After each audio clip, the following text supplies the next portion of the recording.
তথাগত সম্যক সম্বুদ্ধের পাদমূলে বন্দনা নিবেদন করে করুণা টিভির আজকের এই আয়োজন আমি শুরু করতে চলেছি। সম্মানিত দর্শক, আপনারা যারা এই মুহূর্তে আমাদের সাথে যুক্ত আছেন, আমাদের এই অনুষ্ঠান দেখছেন, আপনাদের সবাইকে যথাযথ নমস্কার ও শুভেচ্ছা জানিয়ে আজকের এই আয়োজনে স্বাগত জানাচ্ছি। তার সাথে সাথে আমি দুঃখ প্রকাশ করছি এই জন্য যে আনুমানিক প্রায় 20 মিনিট বিলম্বে আমরা আজকের এই আয়োজন শুরু করছি। আসলে কিছু টেকনিক্যাল সমস্যার জন্য এই বিলম্ব হয়েছে। তারপরও যারা অধীর আগ্রহে আজকের এই আয়োজন দেখছেন এবং পরবর্তীতেও যারা দেখবেন, আপনাদের সকলের প্রতি আমি আবারও কৃতজ্ঞতা জ্ঞাপন করছি এভাবেই করুণা টিভির সাথে থাকার জন্য, পাশে থাকার জন্য। সম্মানিত দর্শক, আপনারা জানেন আমাদের করুণা টিভি বিগত প্রায় 3 বছর ধরে প্রতি মাসে ধারাবাহিকতায় ভিন্ন ভিন্ন আয়োজন নিয়ে আপনাদের সামনে উপস্থিত হয়েছে। চেষ্টা করেছি আমরা সবসময় কিছুটা বৈচিত্র্য আনার। সেই ধারাবাহিকতায় আজকেও আমরা হাজির হয়েছি একটু ভিন্ন প্রেক্ষাপটে। ভিন্ন প্রেক্ষাপটটা একটু বর্ণনা করে দিই। সেটি হচ্ছে, আমাদের বাংলাদেশে অনেক বৌদ্ধ সংগঠন রয়েছে যারা বিভিন্ন পর্যায়ে তাদের দায়িত্ব কর্তব্যগুলো পালন করে যাচ্ছে, সামাজিক বিষয় আদিগুলোতে ভূমিকা রেখে যাচ্ছে। সেই সংগঠনগুলো অনেকের কাছে পরিচিত, তাদের কার্যক্রমও হয়তো বা আমরা জানি, কিন্তু তাদেরকে আরো বিশদভাবে জানার, তাদের কার্যক্রমগুলো সম্পর্কে জানার একটি প্ল্যাটফর্ম করে দেওয়ার চিন্তার আলোকে করুণা টিভি একটি প্রয়াস নিয়েছে। সেটি হচ্ছে এই সংগঠনগুলোর প্রতিনিধিদেরকে উপস্থিত করার মাধ্যমে সংগঠনের বিশদ বিবরণ সম্পর্কে, কার্যক্রম সম্পর্কে, অতীত সম্পর্কে, বর্তমান কার্যক্রম তথা ভবিষ্যৎ কর্মপন্থা সম্পর্কে জানার জন্য একটি চেষ্টা করে যাওয়া। এতে কি হবে, সবার সেই সংগঠন সম্পর্কে আরো বেশি ধারণা পাকাপোক্ত হবে এবং পরবর্তীতে জনগণের সাথে অর্থাৎ সামাজিক ভাবে আমরা যারা আছি আমাদের সাথে সেই সংগঠনের সম্পর্ক আরো সুদৃঢ় হবে। তারই আলোকে আজকে আমরা শুরু করতে যাচ্ছি আমাদের একটি নতুন ধারাবাহিক। সেটি হচ্ছে সংগঠন পরিক্রমা, যার প্রথম পর্ব আজকে আপনারা দেখতে চলেছেন। আজকে এই প্রথম পর্বে আমরা আহ্বান জানিয়েছি বাংলাদেশের একটি সুপরিচিত সংগঠন, যাদের নামটাই যথেষ্ট, আর বিশদ বিবরণ দেওয়ার প্রয়োজন পড়ে না। সে হচ্ছে বাংলাদেশ বৌদ্ধ সমিতি। সেই বাংলাদেশ বৌদ্ধ সমিতির যুব শাখা খুব বেশি দায়িত্ব নিয়ে বর্তমান সময়ে অনেক কার্যক্রম পরিচালনা করছেন। তাদের অনেক নাম, কর্মকাণ্ড আমরা শুনে থাকি। সেই বাংলাদেশ বৌদ্ধ সমিতি যুব শাখার দুইজন সম্মানিত প্রতিনিধিবৃন্দ আমাদের আজকের এই আয়োজনের সাথে সম্পৃক্ত হয়েছেন। তার মধ্যে প্রথমজন, যাকে আমরা বলা যায় একদম বিশিষ্ট সাংগঠনিক ব্যক্তিত্ব, যার চিরচেনা মুখ আমাদের কাছে খুবই পরিচিত, বিভিন্ন কার্যক্রমে, বিভিন্ন অনুষ্ঠানে যাকে আমরা সবসময় দেখে থাকি, সেই পরিচিত মুখ বাবু স্বপন কুমার বড়ুয়া, যিনি বাংলাদেশ বৌদ্ধ সমিতির যুব শাখার সাধারণ সম্পাদকের দায়িত্বে রয়েছেন। তার সাথে সাথে যিনি আজকের এই আয়োজন আমাদের সাথে সংযুক্ত আছেন, ওনাকেও আমরা দেখি বাংলাদেশ বৌদ্ধ সমিতি কর্তৃক আয়োজিত বিভিন্ন অনুষ্ঠানে, বাংলাদেশ বৌদ্ধ সমিতি যুব শাখার বিভিন্ন কার্যক্রমে সক্রিয় ভূমিকা পালন করতে। উনি হচ্ছেন বাংলাদেশ বৌদ্ধ সমিতি যুব শাখার সম্মানিত যুগ্ম সাধারণ সম্পাদক বাবু স্বপু বড়ুয়া। আমি উভয়কেই নমস্কার জানাচ্ছি, আজকের এই আয়োজনে স্বাগত জানাচ্ছি। দাদা, আমরা যা বলছিলাম একটু আগে সেটি হচ্ছে, আমাদের এই আয়োজনকে মূলত আমরা সাজিয়েছি এভাবেই যে সংগঠনের প্রতিনিধিবৃন্দ আমাদের সাথে যুক্ত হবেন, তাদের বিশদ বিবরণ তুলে ধরবেন, কর্মকাণ্ড সম্পর্কে জানাবেন, যাতে সাধারণ মানুষ আরো বেশি আপনাদের সম্পর্কে স্বচ্ছ ধারণা রাখে, আপনাদের কার্যক্রমের সাথে সম্পৃক্ত হয় এবং ভবিষ্যৎ পরিকল্পনার সাথে যেন ওতপ্রোতভাবে একে অপরের সাথে সমন্বয় করে আমরা বিভিন্ন সামাজিক সমস্যা যেন সমাধান করতে পারি। তারই আলোকে বাংলাদেশ বৌদ্ধ সমিতি যুবকে দিয়ে আমরা শুরু করছি আমাদের এইবারের আয়োজন, সংগঠন পরিক্রমা পর্ব 1। দাদা, প্রথমে আমি আপনাকে বলে রাখি এবং উভয়কে, দাদা সপু দাদাকেও বলে রাখছি, দাদা আমরা এই বিষয়টাকে একটু ভিন্নভাবে আজকে পরিচালনা করব। অর্থাৎ আমরা কথাগুলো আগে বলতাম এক একজনকে প্রশ্ন আকারে, আজকে আমরা প্রেক্ষাপটটা বলবো, প্রশ্নটা বলবো, মন্তব্যটা বলবো, কিন্তু আলোচনা করব সবাই একসাথে, যাতে সংগঠনকে যেন যথাযথভাবে আমরা তুলে ধরতে পারি। ঠিক আছে? তাহলে আমি প্রথমে জানতে চাইবো দাদা, বাংলাদেশ বৌদ্ধ সমিতি যুব শাখার যে সূত্রপাত হয়েছিল, যে শুরুটা হয়েছিল, সেটা কিভাবে হয়েছিল, কোন প্রেক্ষাপটে হয়েছিল, কবে হয়েছিল, এই বিষয়ে যদি শুরু করেন। যেহেতু আমাদের স্বপন দা সিনিয়র পার্সন, উনি শুরু করবেন, তার সাথে পরবর্তীতে দাদাও যুক্ত হবেন। ধন্যবাদ। আহ, জনপ্রিয় উপস্থাপক, করুণা টিভির বিশিষ্ট যুবনেতা, সংগঠক, চান্দগাঁও সাক্ষ্যমণি বিহার পরিচালনা কমিটির সাধারণ সম্পাদক বাবু সৈকত বড়ুয়া, করুণা টিভির সম্পাদক, প্রতিষ্ঠাতা, উদীয়মান তরুণ সাংবাদিক ব্যক্তিত্ব এস প্রিয়পাল তেরো মহোদয়কে আমি বন্দনা জানাচ্ছি, এবং এই অনুষ্ঠান যারা দেখছেন, শুনছেন এবং পরবর্তীতে আমাদের সাথে যুক্ত হবেন, সবাইকে আমি বাংলাদেশ বৌদ্ধ সমিতি যুবের পক্ষ থেকে প্রীতি শুভেচ্ছা, অভিনন্দন জানাচ্ছি। জাতীয় এবং আন্তর্জাতিক অঙ্গনে বাংলাদেশ বৌদ্ধ সমিতি যুব ইতিমধ্যে একটি নান্দনিক সংগঠন হিসাবে সকলের কাছে পরিচিতি লাভ করেছে। বাংলাদেশ বৌদ্ধ সমিতি যুব হচ্ছে বাংলাদেশ বৌদ্ধ সমিতি অঙ্গ সংগঠন। উপমহাদেশের সবচাইতে প্রাচীনতম সংগঠন হচ্ছে বাংলাদেশ বৌদ্ধ সমিতি। 1887 খ্রিস্টাব্দে বাংলাদেশ বৌদ্ধ সমিতি প্রতিষ্ঠা লাভ করে। বৌদ্ধ সমাজ যখন অন্ধকারে নিমজ্জিত, নানা রকম কুসংস্কার, নানা রকম অন্ধভক্তি, যখন মানুষ ধর্মের পথ থেকে বিচ্যুত হয়ে নানা অপসংস্কৃতির পৃষ্ঠ গহ্বরে চলাচল করছিল, সেই সময়ে প্রাতঃস্মরণীয় কয়েকজন বৌদ্ধ মনীষা 1887 সালে, আজ থেকে প্রায় 137 বছর আগে, বাংলাদেশ বৌদ্ধ সমিতি প্রতিষ্ঠা করেছিলেন। বাংলাদেশ বৌদ্ধ সমিতির প্রতিষ্ঠাতা সভাপতি ছিলেন আচার্য ও গুণমেজ মহাচর, এবং প্রতিষ্ঠাতা সাধারণ সম্পাদক ছিলেন, যাকে আমরা বড়ুয়া বৌদ্ধদের জাতির পিতা বললেই অত্যুক্তি হয় না, নাজির কৃষ্ণ চৌধুরী প্রতিষ্ঠাতা সাধারণ সম্পাদক ছিলেন। 1887 বাংলাদেশ বৌদ্ধ সমিতি প্রতিষ্ঠা লাভ করার পর 1981 সালের 27শে ফেব্রুয়ারি বাংলাদেশ বৌদ্ধ সমিতির অঙ্গ সংগঠন বাংলাদেশ বৌদ্ধ সমিতি যুব প্রতিষ্ঠা লাভ করেন। প্রতিষ্ঠা লগ্নের শুরু থেকে যারা বাংলাদেশ বৌদ্ধ সমিতি যুব প্রতিষ্ঠা করেছিলেন, তাদের মেধা, মনন, প্রজ্ঞা, শ্রম, আত্মিক, কায়িক নানা রকম প্রচেষ্টার মাধ্যমে বাংলাদেশ বৌদ্ধ সমিতি যুবকে জাতীয় এবং আন্তর্জাতিক অঙ্গনে একটি নম্রিত প্রতিষ্ঠান হিসাবে দাঁড় করিয়েছে। যারা আমাদের উত্তরসূরি ছিল, যারা আমাদের পথ প্রদর্শক, আমাদের পথদ্রষ্ট ব্যক্তিত্ব ছিলেন, বাংলাদেশ বৌদ্ধ সমিতির যুগের সভাপতি, সাধারণ সম্পাদক এবং অন্যান্য পদে যারা কর্মকর্তা ছিলেন, তাদেরকে আজকে করোনা টিভির মাধ্যমে আমি তাদেরকে শ্রদ্ধাভরে স্মরণ করছি, ধন্যবাদ জানাচ্ছি, কৃতজ্ঞতা জানাচ্ছি। তাদের সৃজিত পদ বেয়েই আজকে বাংলাদেশ বৌদ্ধ সমিতি যুব এই পর্যায়ে এসে পৌঁছেছে। আমাদের সংগঠনের প্রতিষ্ঠাতা সভাপতি ছিলেন, তিনি প্রয়াত হয়েছেন, স্বনামধন্য বৌদ্ধ ব্যক্তিত্ব বাংলাদেশ, তিনি গান্ধারা আর্ট প্রেসেরও মালিক ছিলেন এবং একজন দানশীল ব্যক্তিত্ব ছিলেন। পটিয়া থানার মুকুটনাইট গ্রামেরই সন্তান বাবু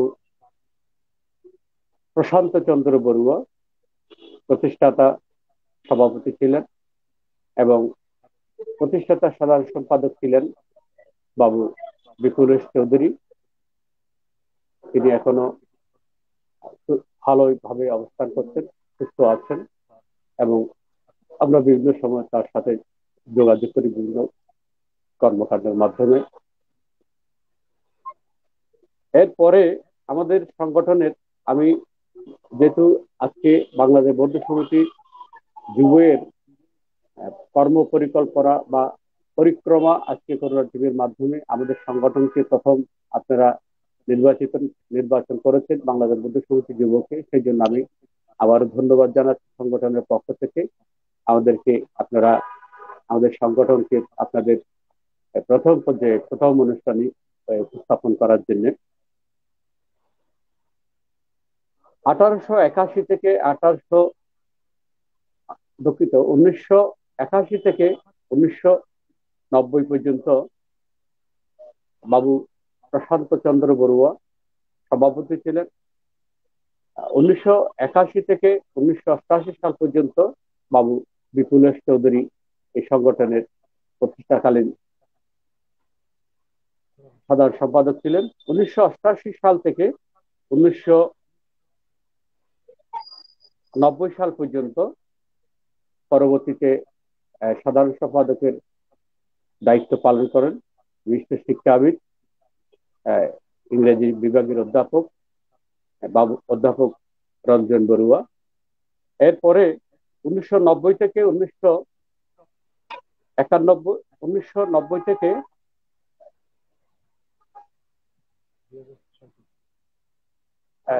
1995 সাল পর্যন্ত সভাপতির দায়িত্ব পালন করেছিলেন। তিনি প্রয়াত হয়েছেন চন্দনাইশ থানার ফতেনগর গ্রামের সন্তান বাবু দীপঙ্কর চৌধুরী, এবং সাধারণ সম্পাদকের দায়িত্ব পালন করেন বিশ্ববৌদ্ধ ব্যক্তিত্ব বাবু সুদীপ বড়ুয়া। 1995 সাল থেকে 2001 সাল থেকে আবার নতুন কার্যকরী কমিটির দায়িত্ব পালন করেন বিশিষ্ট শিল্পপতি, পটিয়া উপজেলার টেকোটা গ্রামের কৃতি সন্তান প্রকৌশলী স্বপনকান্তি বড়ুয়া, এবং বাবু সুদীপ বড়ুয়া মহোদয় সাধারণ সম্পাদকের দায়িত্ব পালন করেন 1995 থেকে 2001 সাল থেকে। 2001 সাল থেকে 2006 সাল পর্যন্ত আবার নতুন কার্যকরী কমিটির গঠন করা হয়। সেখানে বাবু সুদীপ বড়ুয়া সভাপতি এবং বিশিষ্ট কর আইনজীবী বাবু জয়শান্তি বিকাশ বড়ুয়া মহোদয় দায়িত্বভার গ্রহণ করেন। 2006 থেকে 2012 সাল পর্যন্ত সুদীপ বড়ুয়া আবার পুনরায় সভাপতি এবং কর আইনজীবী বাবু জয়শান্তি বিকাশ বড়ুয়া মহোদয় আবার সাধারণ সম্পাদকের দায়িত্ব পালন করেন। 2013 থেকে 2020 সাল পর্যন্ত কর আইনজীবী জয়শান্তি বিকাশ বড়ুয়া মহোদয় সভাপতির হিসাবে দায়িত্ব পালন করেন, এবং সাধারণ সম্পাদক হিসেবে আমি দায়িত্ব পালন করছি 2020 সাল পর্যন্ত। আমাদের এই হলো আমাদের 1981 সাল থেকে 2020 সাল পর্যন্ত যারা দায়িত্ব পালন করেছে তাদের আমি উপস্থাপন করলাম। দাদা, আপনার দেয়া তথ্য অনুসারে মানে জন্মলগ্ন থেকে শুরু করে এই অবধি যারা এই গুরু দায়িত্ব প্রতিপালন করেছেন তাদের সবাইকে অনেকটা স্মরণ করা হয়ে গেল আজকের এই আয়োজনে। তো বলা যায় ওনাদের প্রতি শ্রদ্ধা চিত্তে আজকের এই দিনে আমরা স্মরণ করছি। ওনাদের সেই অবদানের পরিপ্রেক্ষিতেই কিন্তু আজকে বাংলাদেশ বৌদ্ধ সমিতি যুব সর্বত্র একটি পরিচিত সংগঠন হিসেবে সমাদৃত আছে, সমাজের কাছে একটি গ্রহণযোগ্য পর্যায়ে আছে। এই প্রেক্ষাপটে বলা যায় বাংলাদেশ বৌদ্ধ সমিতি আক্ষরিক অর্থেই টগবগে একটি যুবক। কারণ হচ্ছে আজকে বর্তমানে 39 বছর পরিপূর্ণ হয়েছে, 40তম বছর কিন্তু চলমান। বলা যায় সত্যিকার অর্থেই বাংলাদেশ বৌদ্ধ সমিতি যুবক হিসেবে আছে। তো আমি এই প্রেক্ষাপটে জানতে চাইবো আমাদের আহ যিনি যুগ্ম সাধারণ সম্পাদক দাদার কাছে, দাদা আপনার সংযুক্তি এই সংগঠনের সাথে কিভাবে হয়েছিল সেই বিষয়ে যদি একটু বলেন। ধন্যবাদ বাবু। বর্তমান প্রজন্মের অত্যন্ত জনপ্রিয় এবং খুব সুন্দর ভাবে উপস্থাপক সৈকত বড়ুয়াকে এবং করুণা দেবীর মহাপরিচালক বদন্ত প্রিয়পাল থেরো মহোদয়কে আমি সাউন্ডটা একটু বাংলাদেশ বাড়াতে হবে। বৌদ্ধ দাদা একটু জোরে বাংলাদেশ বলুন প্লিজ। একটু জোরে বলতে বাংলাদেশ হবে। বৌদ্ধ সমিতি যুব এর পক্ষ থেকে আমি আন্তরিক অভিনন্দন এবং শ্রদ্ধা জানাচ্ছি। আজকে যে আলোচনায় আপনারা করুণা টিভির পক্ষ থেকে যে আলোচনার ব্যবস্থা করেছেন, সাংগঠনিক পরিক্রমা, ওটার জন্য আমি করুণা টিভিকে অভিনন্দন জানাচ্ছি। আসলে আমাদের সর্বপ্রথমে আমি মহাকারণিক তথাগত সম্ভব সম্বুদ্ধকে আমার বন্দনা জানিয়ে বাংলাদেশে বৌদ্ধদের অত্যন্ত, আমাদের সাধারণ সম্পাদক মহোদয় বলেছেন, অবিসংবাদিত বৌদ্ধ নেতা, যার জন্ম 1844 সালে চন্দনা স্থানার সাতবাড়িয়া দেওয়ানজি পাড়ার নাজির কৃষ্ণচন্দ্র চৌধুরী, ওনার ঐকান্তিক প্রচেষ্টার এবং তৎকালীন সময়ের যারা বৌদ্ধ নেতৃবৃন্দরা এই বাংলাদেশ বৌদ্ধ সমিতি গঠন করার জন্য যারা অক্লান্ত পরিশ্রম করেছেন এবং তৎকালীন সময়ে সভাপতি উপগুণমেজ তেরো মহোদয় সহ যারা এই বৌদ্ধ সমিতি গঠন করেছেন, তাদের প্রতি আমি বিনম্র শ্রদ্ধা এবং বন্দনা নিবেদন করছি। আসলে আমি এক সময়কার শিবুলি সংসদের সাথে আমি সম্পৃক্ত ছিলাম 92-93 সাল থেকে। 1996 সালে আমি তীর্থ ভ্রমণে গিয়েছিলাম শিবুলি সংসদের মাধ্যমে প্রথমেই। তো ওখান থেকে এসে এই 96 সালে আমাদের শিবুলি সংসদের নেতৃবৃন্দরা বিভিন্ন মত পার্থক্য দেখা দেওয়াতেই তৎকালীন সভাপতি প্রকৌশলী স্বপন কান্তি বড়ুয়া, ওনার আমার আত্মীয় হন, ওনার মাধ্যমে আমার এই বৌদ্ধ সমিতি যুবতে আসা যাওয়া শুরু হয়। তখন বৌদ্ধ সমিতির প্রতি আমার একটা, বৌদ্ধ সমিতি যুবয়ের যে কর্মকাণ্ড, ওই কর্মকাণ্ডকে আমার খুব ভালো লেগেছে এবং তৎকালীন সময়ের একদম আমাদের বৌদ্ধ যুবকরা যে সময়ের খারাপ অবস্থায় পরিচালিত হতো, সেই অবস্থায় এই বৌদ্ধ সমিতি যুব বিভিন্ন কর্মকাণ্ডকে হাতে নিয়ে সাংস্কৃতিক, সামাজিক এবং বিভিন্ন রাষ্ট্রীয় থেকে বিভিন্ন কর্মকাণ্ডকে হাতে নিয়ে যখন কাজ শুরু করেছেন, তখন আমি ওই কাজকে সানন্দে গ্রহণ করে আমি আমার বাংলাদেশ বৌদ্ধ সমিতির সাথে 97 সাল থেকে আমার এই যাওয়া আসা শুরু হয় এবং বৌদ্ধ সমিতির যুবক আমি সম্পৃক্ত হতে হই। পরবর্তী সময়ে আস্তে আস্তে আস্তে আস্তে আস্তে আস্তে আমি আজ বিগত 22-23 বছর আমি এখন যুগ্ম সাধারণ সম্পাদকের পদ অধিষ্ঠিত হয়েছি। তাও বিভিন্ন কর্মকাণ্ডের সাথে নিজেকে সম্পৃক্ততা দেখতে পেরে বৌদ্ধ সমিতির নেতৃবৃন্দ এবং আমার সবচাইতে বড় কথা, আমাকে আরো বেশি সম্পৃক্ততা করেছেন বর্তমান সাধারণ সম্পাদক, তরুণ প্রজন্মের বৌদ্ধ সমাজের আইকন, যিনি আসলে অত্যন্ত একজন কর্মী বান্ধব এবং অত্যন্ত মেধাশীল, অত্যন্ত শান্ত মৃদুভাষী আমাদের বাবু স্বপন কুমার বড়ুয়ার নেতৃত্বে এসে বৌদ্ধ সমাজের বৌদ্ধ সমিতি যুবকে বিগত 10 বছরে আমরা আরো সামনে এগিয়ে নিয়ে যাওয়ার জন্য যে চেষ্টা আমরা করে যাচ্ছি, আপনারা হয়তো আমরা দেখছেন। সেই জন্য আমি আজকের বাবু স্বপন কুমার বড়ুয়াকে আমি ধন্যবাদ জানাচ্ছি। আমি এই হিসাবে এই শিবুলি সংসদের মাধ্যমে আসলে ওইখানের মত পার্থক্যের কারণেই আমি আসলে বিশেষ করে একটু আজকে বাংলাদেশ বৌদ্ধ সমিতির সাথে আমি সম্পৃক্ত হয়েছি। এটাই আমার কথা। ধন্যবাদ সৈকত বড়ুয়া মহোদয়কে। ধন্যবাদ দাদা আপনাকে। আপনার সম্পৃক্ততা সম্পর্কে আমরা জানলাম।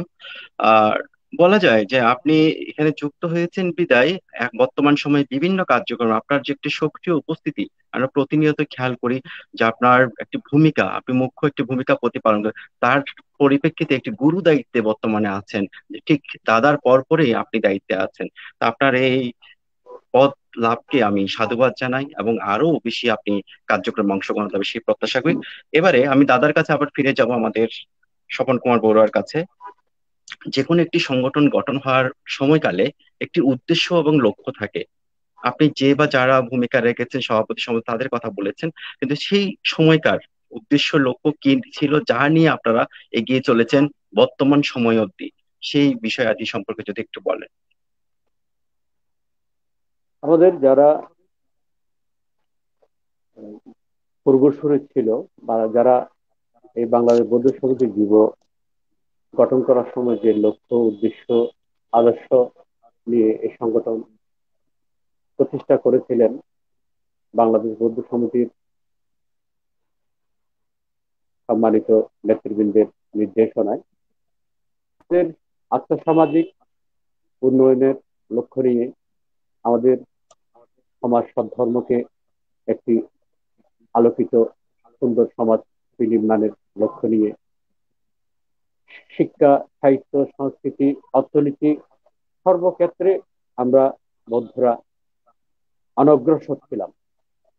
তো ৮০ ৮০ সালের কথাই যদি আমরা স্মরণ করি, তখন আমরা বৌদ্ধরা যারা বর্তমানে অবস্থান করছি, আমাদের অবস্থান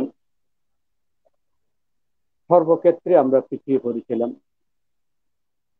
শিক্ষা, সাহিত্য, সংস্কৃতি, অর্থনীতি সব ক্ষেত্রে আমরা অনগ্রসর ছিলাম, পিছনের সারিতে ছিলাম। আমাদের যুব বৃন্দ, যুব নেতৃত্ববৃন্দ যারা লক্ষ্য করেছেন, আমরা সংগঠিত নই, যুবরা বিশেষ করে আমরা যারা যুবকরা আছি, আমরা সংগঠিত নই, এলোমেলো বিক্ষিপ্ত ভাবে আমরা বিচরণ করছি, শহরে বলেন, গ্রামে বলেন।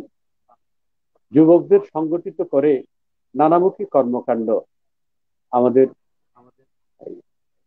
পূর্বসূরীরা করেছেন, সমাজ সভ্যের ধর্ম বিনির্মাণে কাজ করেছেন, সাংস্কৃতিক উন্নয়নে কাজ করেছেন, অর্থনৈতিক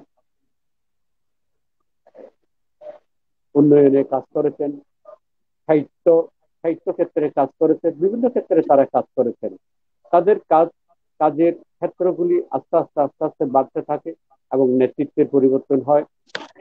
বিগত সময়ে যারা হয়তো যে কাজগুলো অপূর্ণ ছিল, এর পরবর্তীতে যারা দায়িত্বভার গ্রহণ করেছেন, তারা এসে সে পূর্ণতা দিয়েছে। আমরাও তাদের পথ ধরে তাদের কিছু কিছু কর্মকাণ্ড আমরা এখনো রক্ষা করে যাচ্ছি, এবং নতুন নতুন আমাদের যুব সংগঠনে, আমাদের বৌদ্ধ সমিতি যুব সংগঠনের মধ্যে অনেক প্রতিভাবান তরুণ আছে, অনেক প্রতিশ্রুতিবান, মেধাবী, ধীমান তরুণ আছে।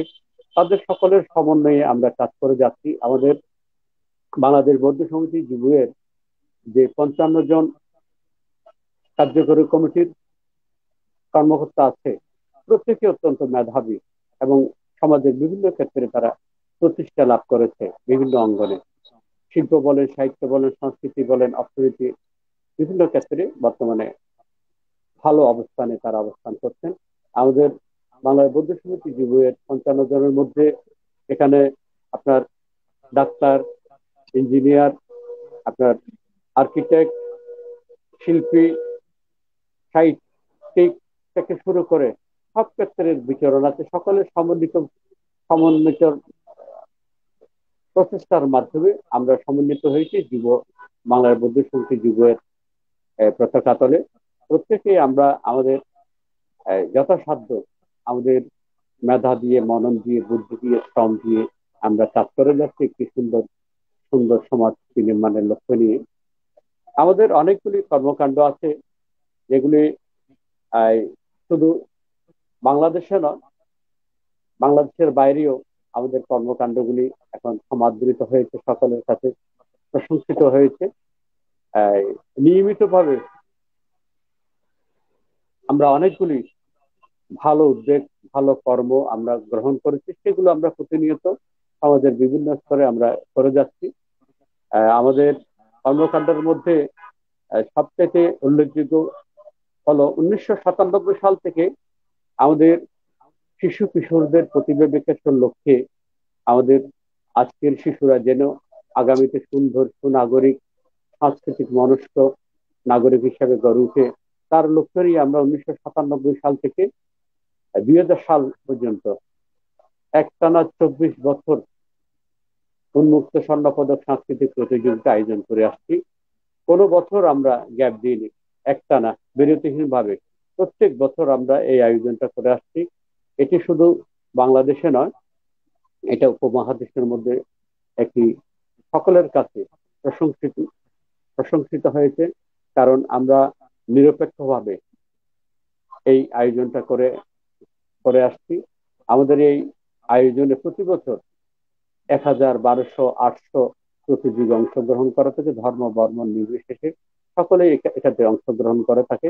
এবং আমাদের যে মিলনায়তন আছে চট্টগ্রাম বৌদ্ধবিহারে, ওখানে আমরা উন্মুক্ত ভাবে এই প্রতিযোগিতাটা আয়োজন করে থাকি 3 দিন ব্যাপী। চট্টগ্রামে যারা সেরা এই সঙ্গীতজ্ঞ আছে, উস্তাদ আছে, তাদেরকে এনে বিচারক হিসেবে আমরা এই প্রতিযোগিতার আয়োজন করে আসি। এই প্রতিযোগিতার মাধ্যমে আমরা আমাদের যারা প্রতিশ্রুতিশীল, যারা মেধাবী শিল্পী আছে, তাদেরকে পরবর্তীতে আমরা বিভিন্ন আয়োজনের মাধ্যমে আমরা চট্টগ্রাম বৌদ্ধ বিহারে বিভিন্ন সময় আমরা বিভিন্ন আয়োজন করে থাকি। আমরা তাদেরকে আবার সংগ্রহ করে তাদেরকে প্ল্যাটফর্ম সৃষ্টি করে দিই। তারা যেহেতু আহ, তাদের সঙ্গীত চর্চাটা করতে পারে, তাদেরকে আমরা সেই সুযোগটা করে দিই। আমাদের এই অনুষ্ঠানের মাধ্যমে আমাদের জাতীয় অঙ্গনে অনেক শিল্পী প্রতিষ্ঠা লাভ করেছে। তার মধ্যে উল্লেখযোগ্য হলো নিশিতা বড়ুয়া, চৈতি মুর্শিদি, নির্বাচিতা মুর্শিদি, বৃষ্টি মুর্শিদি, লাবণী বড়ুয়া, তারপর লাবণী বর্তমানে লন্ডনে আছে, মোনালিসা বড়ুয়া কানাডাতে, শান্তা বড়ুয়া, এই অনুপ্রভা বড়ুয়া, লীনা সহ এরকম অনেক প্রতিশ্রুতি শিল্পী আমাদের এই সাংস্কৃতিক মঞ্চ থেকে সৃষ্টি হয়েছে। তারা এখন জাতীয় অঙ্গনে তাদের সঙ্গীতের সুরের ধারায়, তাদের কণ্ঠশৈলীর মাধ্যমে মানুষকে বিমোহিত করছেন। এরকম অনেক এই আমাদের সাংস্কৃতিক প্রতিযোগিতার মাধ্যমে অনেক শিল্পী আমরা সৃষ্টি করেছি। এরপরে আমরা আমাদের অনেক মানুষ আছে যারা চিকিৎসার অভাবে চিকিৎসা করাতে পারে না, আমরা ভারত থেকে চিকিৎসক এনে, এটা বিগত কয়েক বছর ধরে আমাদের এই কার্যক্রমটা বন্ধ আছে নানা প্রতিকূলতার কারণে, নানা বাধার কারণে। আমরা কন্টিনিউ 5 বছর ভারত থেকে বিশেষজ্ঞ চিকিৎসক এনে প্রতি বছর আমরা 4 জন করে চিকিৎসক আনতাম। মেডিসিন, হার্ট, হৃদরোগ, তারপর ইউরোলজি, এরকম বিভিন্ন রকম বিশেষজ্ঞ ডাক্তার এনে আমরা চট্টগ্রাম বৌদ্ধ বিহারে একদম 4 থেকে 5 দিন আমরা এখানে ধর্ম বর্ণ নির্বিশেষে কত হাজার হাজার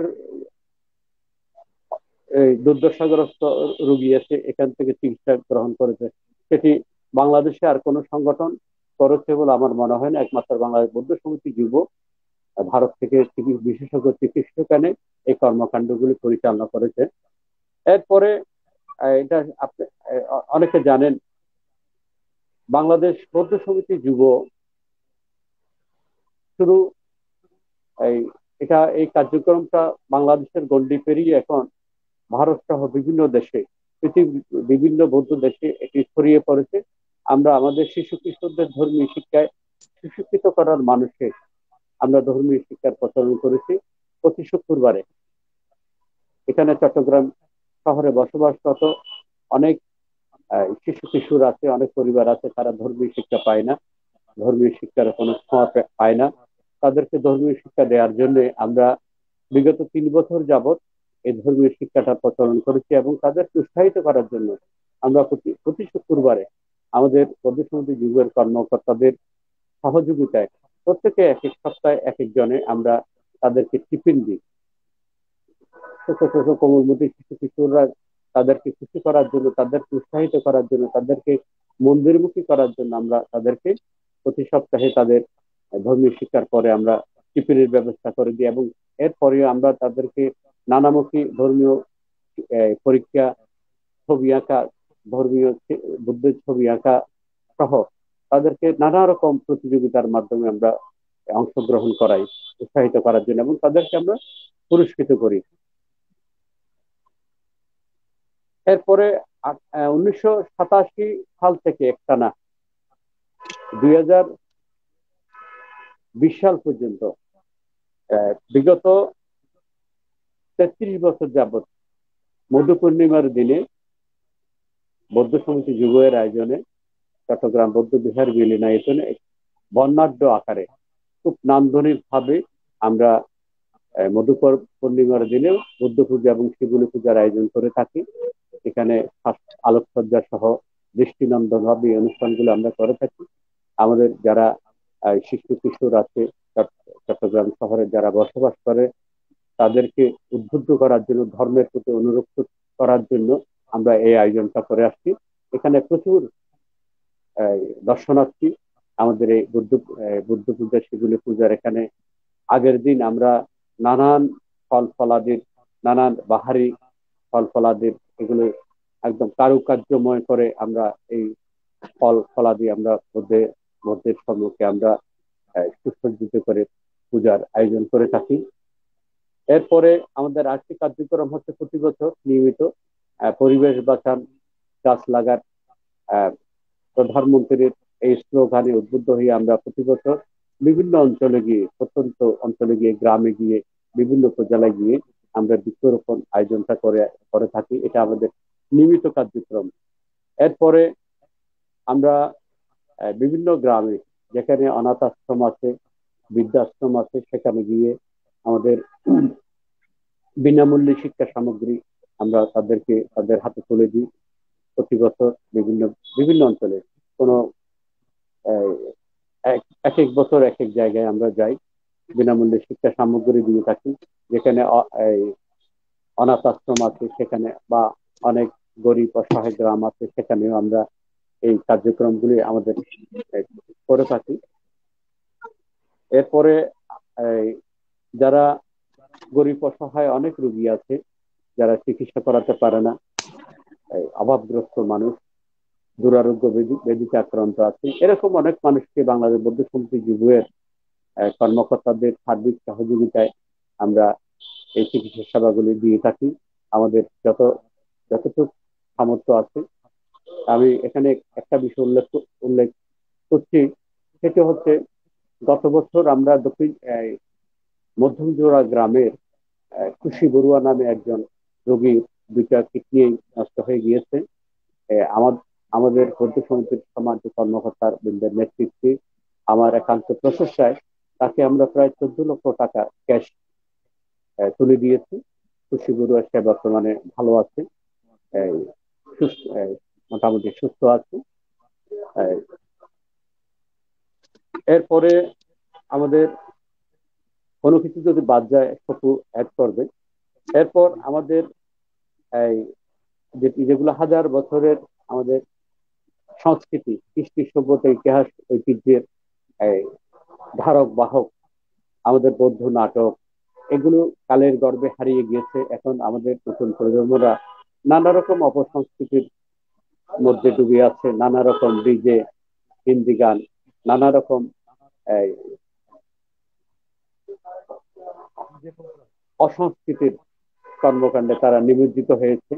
তাদেরকে সুস্থ ধারায়, সংস্কৃতির ধারায়, আমাদের ধর্মীয় ভাবগম্ভীর পরিবেশে আমাদের যে নাটক, আমাদের যে হাজার বছরের ঐতিহ্য, এগুলোকে ফিরিয়ে আনার জন্য আমরা প্রতি বছর চট্টগ্রাম বৌদ্ধবিহারের কঠিন চিবর দান অনুষ্ঠানের চিবর দান অনুষ্ঠানের পরেই আমরা নাটক মঞ্চস্থ করি প্রতি বছর। এখানে এই নাটক মঞ্চায়নের সময় আমরা লক্ষ্য করেছি প্রচুর তরুণ প্রজন্মের যারা আছে তারা উপস্থিত হয় এবং তারা উপভোগ করে এই নাটকগুলি। আমি মনে করি আমাদের এই নাটকগুলি মঞ্চায়নের কারণে অনেক গ্রামে বর্তমানে এই নাটকগুলি মঞ্চস্থ হচ্ছে। আমি ব্যক্তিগতভাবে 5টি নাটকের নাট্যরূপ দিয়েছি এবং বিভিন্ন অঞ্চলে গিয়ে নাটকগুলি আমরা আমাদের প্রতি আহ্বান করে আমরা এই নাটকগুলি বিভিন্ন গ্রামে গিয়ে মঞ্চায়ন করে আসছি। গত বছর আমরা বেশ কয়েকটি গ্রামে মঞ্চায়ন করেছি। এবছর করোনার কারণে এগুলো হয়নি, সাংস্কৃতিক কর্মকাণ্ড বন্ধ আছে। আমরা বাংলাদেশ বৌদ্ধ সমিতি যুগের পরিবেশনায় এই কাজটি আমরা করতে পেরেছি এবং এটির সফলতা আমরা ইতিমধ্যে পাচ্ছি। আমাদের নতুন প্রজন্মের অনেক তরুণ এই সংস্কৃতি, এই কৃষ্টি, এই সভ্যতা, এই বৌদ্ধ নাটকের পথে আবার ফিরে আসছে, সেটি অবশ্যই আমাদের জন্য এই শুভ লক্ষণ। এর বাইরে প্রতি বছর বাংলাদেশ টেলিভিশন চট্টগ্রাম কেন্দ্রে বাংলাদেশ বৌদ্ধ সমিতি যুগের পরিবেশনায় আমাদের সাংস্কৃতিক সম্পাদক তাপস কুমার বড়ুয়ার পরিচালনায় আমরা প্রতি বছর আমাদের বাংলাদেশ টেলিভিশন চট্টগ্রাম কেন্দ্র থেকে বাংলাদেশ বৌদ্ধ সমিতি যুগের পরিবেশনায় গীতি আলোক্য নাট্য অংশ আমরা পরিবেশন করে থাকি। আর কোভিড-19 করোনা পরিস্থিতির কারণে বর্তমানে আমাদের এই, সব ক্ষেত্রে নাজুক পরিস্থিতি বিরাজ করছে। চারিদিকে অসহায় মানুষের, দুর্দশাগ্রস্ত মানুষদের নানা রকম কষ্টের মধ্যে তারা দিন অতিবাহিত করছে। আমরা এই অসহায় মানুষগুলি এর দুর্যোগকালীন মুহূর্তে যারা কষ্টের মধ্যে দিন অতিবাহিত করছে তাদেরকে আমরা বাংলাদেশ বৌদ্ধ সমিতি যুগের আয়োজনে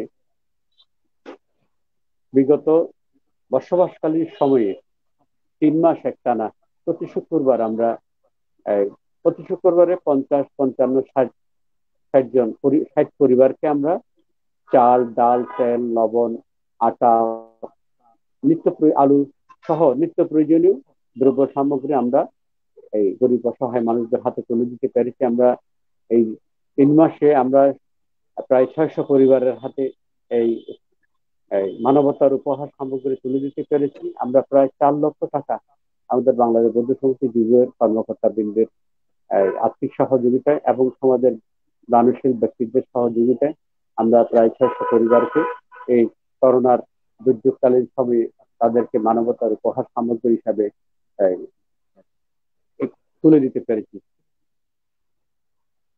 এরকম এর বাইরেও বৌদ্ধ সমাজে যখন কোনো দুর্যোগকালীন সময় কোনো দুর্যোগ নেমে আসে, কোনো অশনি সংকেত নেমে আসে, কোনো বিপদ নেমে আসে, সেই সময় বাংলাদেশ বৌদ্ধ সমিতি যুব সকল যুবকদের সংগঠিত করে আমরা প্রতিবাদে মুখরিত হই। আমরা রাজপথে নেমে উঠি, আমরা প্রতিবাদ জানাই, আমরা সোচ্চার হই। বিভিন্ন সংগঠন, যুব সংগঠনের সমন্বয়ে এই কাজগুলি আমরা প্রায় সময় করি। যখন যে মুহূর্তে যে শুভ কাজগুলি আমাদের করার প্রয়োজন বলে মনে করি, সে কাজগুলি আমরা প্রতিনিয়ত করে আসছি। দাদা, আসলে অনেকগুলো তথ্য জানার সুযোগ হলো আপনার কথার পরিপ্রেক্ষিতে। আহ আমি একটু ভেঙে বলি। আমার এর কাছে বাইরে এই যদি বিষয়ে কোনো 3টা প্রশ্ন আপনার ছিল। কোনো বাদ করতে পারে। আমার 3টা প্রশ্ন হ্যাঁ, ছিল, উদ্দেশ্য, লক্ষ্য নিয়ে, আপনাদের কর্মকাণ্ড নিয়ে, করোনা সময়কালীন নিয়ে। আপনি সবগুলো একটানা বলে দিলেন, যার দরুন আমার এই প্রশ্নগুলো আর করার প্রয়োজন নেই। এখন আমি আমাদের আহ সপু দাদার কাছে জানতে চাইবো যে আপনি সাংগঠনিকভাবে একটা পরিচিতি লাভ করেছেন বাংলাদেশ বৌদ্ধ সমিতি যুব শাখার যুগ্ম সাধারণ সম্পাদকের। এই যে সাংগঠনিক পরিচয়, সেটি আপনাকে সামাজিকভাবে কতটুকু এগিয়ে দিয়েছে বলে মনে করেন? অর্থাৎ আপনি কি গর্ববোধ করেন আপনি একজন যুগ্ম সাধারণ সম্পাদক বাংলাদেশ বৌদ্ধ সমিতি যুব হিসেবে? হ্যাঁ, অবশ্যই। আমি তো আসলে বাংলাদেশ বৌদ্ধ সমিতি যুব এর সাথে সম্পৃক্ত থাকার পরে হওয়ার পরে আমি বিভিন্ন আহ, জাতীয় এবং আন্তর্জাতিক সংগঠনের সাথে আমি সম্পৃক্ততা হতে পেরেছি। বিশেষ করে আমি ওয়ার্ল্ড ফেলোশিপ বুদ্ধিস্ট অ্যাসোসিয়েশন, যেটা আমাদের বিশ্ব বৌদ্ধ সৌভ্রাতৃত্ব সংঘ, যেটা আমাদের ওয়ার্ল্ড ফেলোশিপ, ওইটার আহ, আমাদের বাংলাদেশের একটা ফেডারেশন করেছিলাম। এটা শুদ্ধানন্দ মহাস্তবীর এবং দানবীর আকাল চন্দ্র বড়ুয়ার নেতৃত্বে ওই ফেডারেশনটা হয়েছিল। বিশেষ করে ফেডারেশনটা হয়েছিল আমাদের যখন আন্তর্জাতিক সেমিনার হয়, আন্তর্জাতিক বিশ্ব বৌদ্ধ সৌভ্রাতৃত্ব সংঘের যখন কমিটি গঠন করা হয়, তখন বাংলাদেশ থেকে আমরা 5টি সংগঠন, যুব সংগঠন আমরা এখানে উপস্থিত হই। তখন আমরা প্রতিটি সংগঠন থেকে আমরা প্রার্থী হয়ে দাঁড়াই। আমরা কেউ ভাইস প্রেসিডেন্ট, কেউ জয়েন্ট সেক্রেটারি হিসেবে প্রার্থী হয়ে এলে, প্রার্থী হওয়ার পরিপ্রেক্ষিতে আমরা কোন অবস্থাতেই আমরা ওই ভোটের মাধ্যমে আমরা হেরে যাই। কারণ আমাদের ভোট হচ্ছে আহ, ভোটের মাধ্যমে যখন আমরা পরাজিত হই, তখন আমরা বাংলাদেশ থেকে কোনো প্রতিনিধি এই বিশ্ব বৌদ্ধ সৌভ্রাতৃত্ব সংঘের আমাদের কোনো কমিটিতে স্থান না হওয়ার দরুন 1990 সালে দিকে তৎকালীন শুদ্ধানন্দ মহাতের কৃষ্টি প্রচার সংঘের মহামান্য সংঘনায়ক এবং সভাপতি এবং দানবীর আকাল চন্দ্র বড়ুয়া বাংলাদেশ বৌদ্ধ সমিতির চেয়ারম্যান মহোদয়, ওনারা ওনাদের নেতৃত্বে একটি ফেডারেশন গঠন করা হয়েছিল। সেই ফেডারেশনের মাধ্যমে আমরা প্রতি বছর যখন 2 বছর পর পর যখন আমাদের আন্তর্জাতিক সেমিনার, আমাদের সভা হয়, তখন আমরা একটা সিদ্ধান্ত গ্রহণ করি যে প্রতি বছর এবছর বাংলাদেশ বৌদ্ধ সমিতি যুব থেকে ভাইস প্রেসিডেন্ট প্রার্থী হলে কৃষ্টি প্রচার থেকে হবে না, জনকল্যাণ আহ, থেকে হবে না, বাংলাদেশ বৌদ্ধ যুব পরিষদ থেকে হবে না। ওইরকম একটা আমরা এখানে মেমোরান্ডাম করে আমরা একটা সিদ্ধান্ত গ্রহণ করি। তো সেই সিদ্ধান্তের কারণে আমরা ওই বাংলাদেশ থেকে যখন সব সংগঠন আন্তর্জাতিক সেমিনারে যায়, তখন এখান থেকে সিদ্ধান্ত হয়ে যায় যে, ফেডারেশনের সিদ্ধান্ত হয়ে যায় যে এটা আমরা এবছর বাংলাদেশ বৌদ্ধ সমিতি যুব থেকে ভাইস প্রেসিডেন্টের প্রার্থী হবে, আগামী বছর পরবর্তী আরেকটি সংগঠন হবে, তারপর আরেকটি সংগঠন হবে। ওই ফেডারেশনের আমি সদস্য হিসেবে দায়িত্ব পালন করেছিলাম দীর্ঘ 4 বছর। এরপরে আমি আন্তর্জাতিক সংগঠন রোটারিয়ানের সাথে জড়িত আছি, এবং নিজে আহ, বিভিন্ন রাষ্ট্রীয় সংগঠন, রাষ্ট্রীয় আমাদের জাতীয় রাজনীতির সাথে সম্পৃক্ত আছে। আমি বাংলাদেশ আওয়ামী লীগের সাথে পটি উপজেলার কার্যনির্বাহী কমিটির সদস্য। তো এই সাবেক ছাত্র নেতা ছিলাম। কিন্তু আমি বাংলাদেশ বৌদ্ধ সমিতি যুবর সাথে সম্পৃক্ততা হওয়ার পরে আমি বিভিন্ন সংগঠনের সাথে আমার, যেহেতু আমাদের বাংলাদেশ বৌদ্ধ সমিতি প্ল্যাটফর্মটা হচ্ছে অত্যন্ত উর্বর এবং অত্যন্ত কেন্দ্রীয় পর্যায়ে বাংলাদেশ চট্টগ্রাম মহানগরের মধ্যে অবস্থান করছে, সেহেতু বিভিন্ন জাতীয় অনুষ্ঠান আমাদের সম্পাদন করার সুযোগ হয়েছে বিদায় ওই পরিপ্রেক্ষিতে আমি বিভিন্ন সংগঠনের সাথে সম্পৃক্ত হতে পেরেছি, এবং বড় বড় গুরু দায়িত্ব আমাকে দেওয়া হয়েছে। যেমন বাংলাদেশ বৌদ্ধ সমিতি আম, পরিচালিত চট্টগ্রাম বৌদ্ধ বিহারের যখন আহ, ভিত্তিপ্রস্তর স্থাপন করার জন্য মাননীয় প্রধানমন্ত্রী জননেত্রী শেখ হাসিনা এসেছিলেন, তখন আমাকে ওইখানে দায়িত্ব দেওয়া হয়েছিল। আমি সেই দায়িত্ব নিষ্ঠার সাথে পালন করেছি। মহামান্য রাষ্ট্রপতি এসেছিলেন 2016 সালে, তখন আমাকে দায়িত্ব দেওয়া হয়েছিল। আমি আহ, নিষ্ঠার সাথে ওই দায়িত্ব পালন করেছি। এবং বাংলাদেশ আমাদের বৌদ্ধ সমিতি বড় বড় অনুষ্ঠান, বিশাল জাতীয় অনুষ্ঠান হয়, জাতীয় অনুষ্ঠানে ওইটা সম্পৃক্ততা হতে পেরেছি। সেই জন্য আমি নিজেকে খুব নগণ্য কর্মী হিসেবে আমি মনে করি যে আমি সমাজের জন্য, জাতির জন্য কিছু কাজ করতে পারি বলে আমি নিজেকে ধন্য বলে মনে করি। আসলে বাংলাদেশ বৌদ্ধ সমিতি যে 3টি মৌলিক বিষয় নিয়ে আমরা আম, সংগঠন করতে এসেছি, সেটা হচ্ছে শিক্ষা, সংগঠন, অর্থনীতি এবং সামাজিক কর্মকাণ্ড নিয়ে আমরা যে আমাদের যেই কর্মকাণ্ড নিয়ে আমরা এই সংগঠন করতে এসেছি, সেই সংগঠনকে বাস্তবায়ন করার রূপ দেওয়ার জন্য আমাদের যে কাজ, যে কর্ম পরিকল্পনা আমরা ঠিক করেছি, সেগুলোকে আমরা এখন ধারাবাহিকভাবে আমরা কাজ করে যাচ্ছি। যেমন আমাদের সাধারণ সম্পাদক স্বপন কুমার বড়ুয়া মহোদয় বলেছেন, আমাদের মানবিক দৃষ্টিকোণ থেকে এই যে খুশি বড়ুয়াকে 14 লক্ষ টাকার মতন উনি ওনার মাধ্যমে আমরা সংগঠন তুলে আমরা সহায়তা দিয়েছি। ওটা না, শুধু অনেক ভিক্ষু সংঘরা, অনেক গরিব ভিক্ষু সংঘ আছে চিকিৎসার অভাবে ক্লিনিকের বিল, ওষুধপত্রের বিল দিতে পারে না। সেই কাজও আমরা বাংলাদেশ বৌদ্ধ সমিতি করেছি।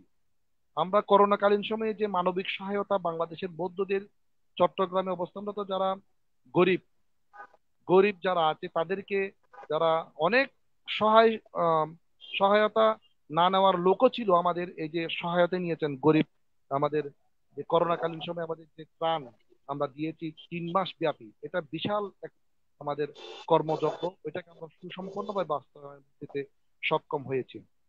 আরেকটা আপনি জেনে খুশি হবেন, সবচেয়ে বড় কথা যে বাংলাদেশ বৌদ্ধ সমিতি যুব এর বর্তমানে সাংস্কৃতিক সম্পাদক গত বছরের আগের বছর জাপানের আন্তর্জাতিক সেমিনারে যাওয়ার পরিপ্রেক্ষিতে ওই জাপানেই আমাদের বাংলাদেশ বিশ্ব বৌদ্ধ সৌভাগ্য ওয়ার্ল্ড ফেলোশিপ বুদ্ধিস্ট অ্যাসোসিয়েশনের উনি ভাইস চেয়ারম্যান নির্বাচিত হয়েছিলেন, এবং বাংলাদেশ বৌদ্ধ সমিতির যুবইয়ের সাংস্কৃতিক সম্পাদক কণ্ঠশিল্পী তাপস বড়ুয়া বর্তমানে আন্তর্জাতিক পরিমণ্ডলে আমাদের বাংলাদেশ বৌদ্ধ সমিতির যুবইয়ের নেতৃত্ব দিচ্ছেন, এবং বাংলাদেশের সমগ্র বৌদ্ধ যুব সংগঠনের নেতৃত্ব দিচ্ছেন।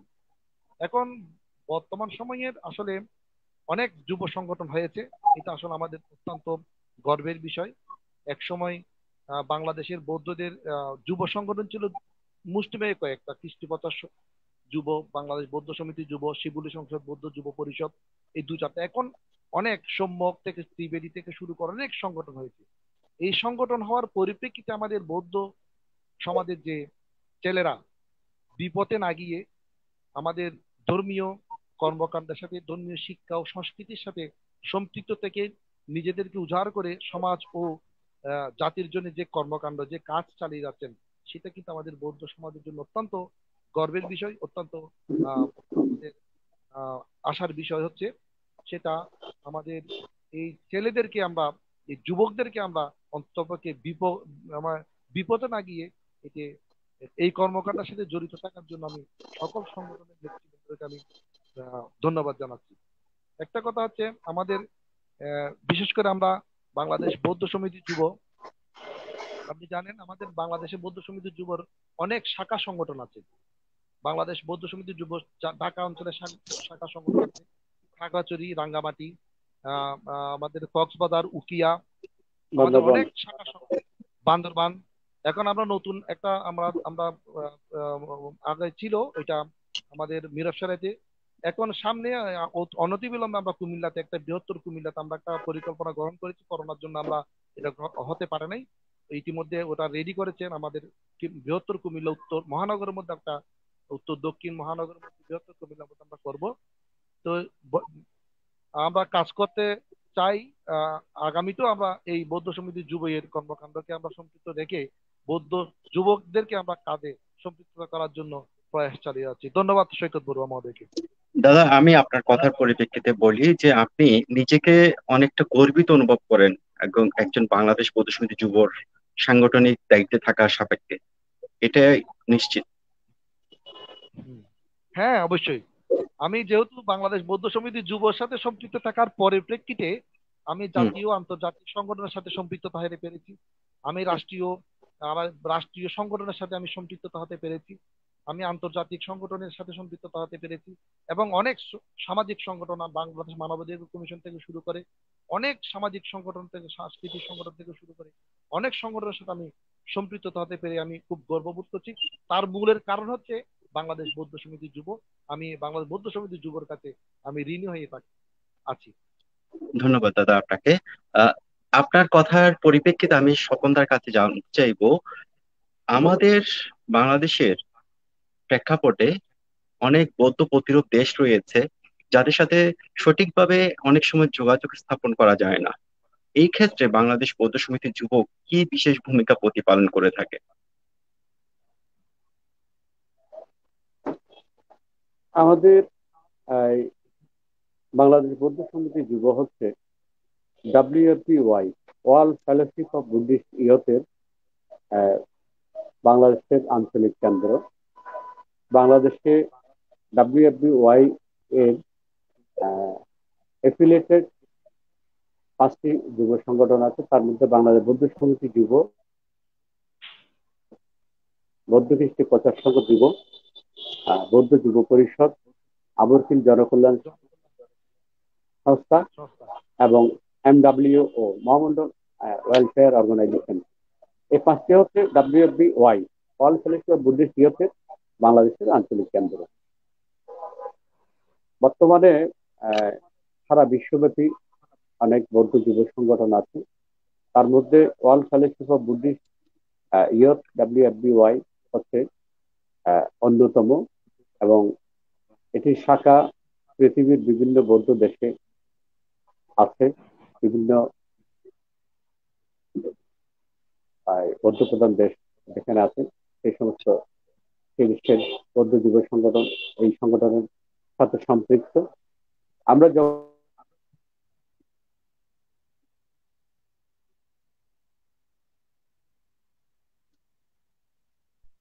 দাদা, সাউন্ডটা পাচ্ছি না আমি। অল ফেলোশিপ অফ বুদ্ধিস্ট ইয়তের হুম। বিভিন্ন প্রোগ্রামে যাই, আহ, বিভিন্ন এক এক দেশ এক এক সময় এক এক দেশে অনুষ্ঠিত হয় WFBY এর কনফারেন্স।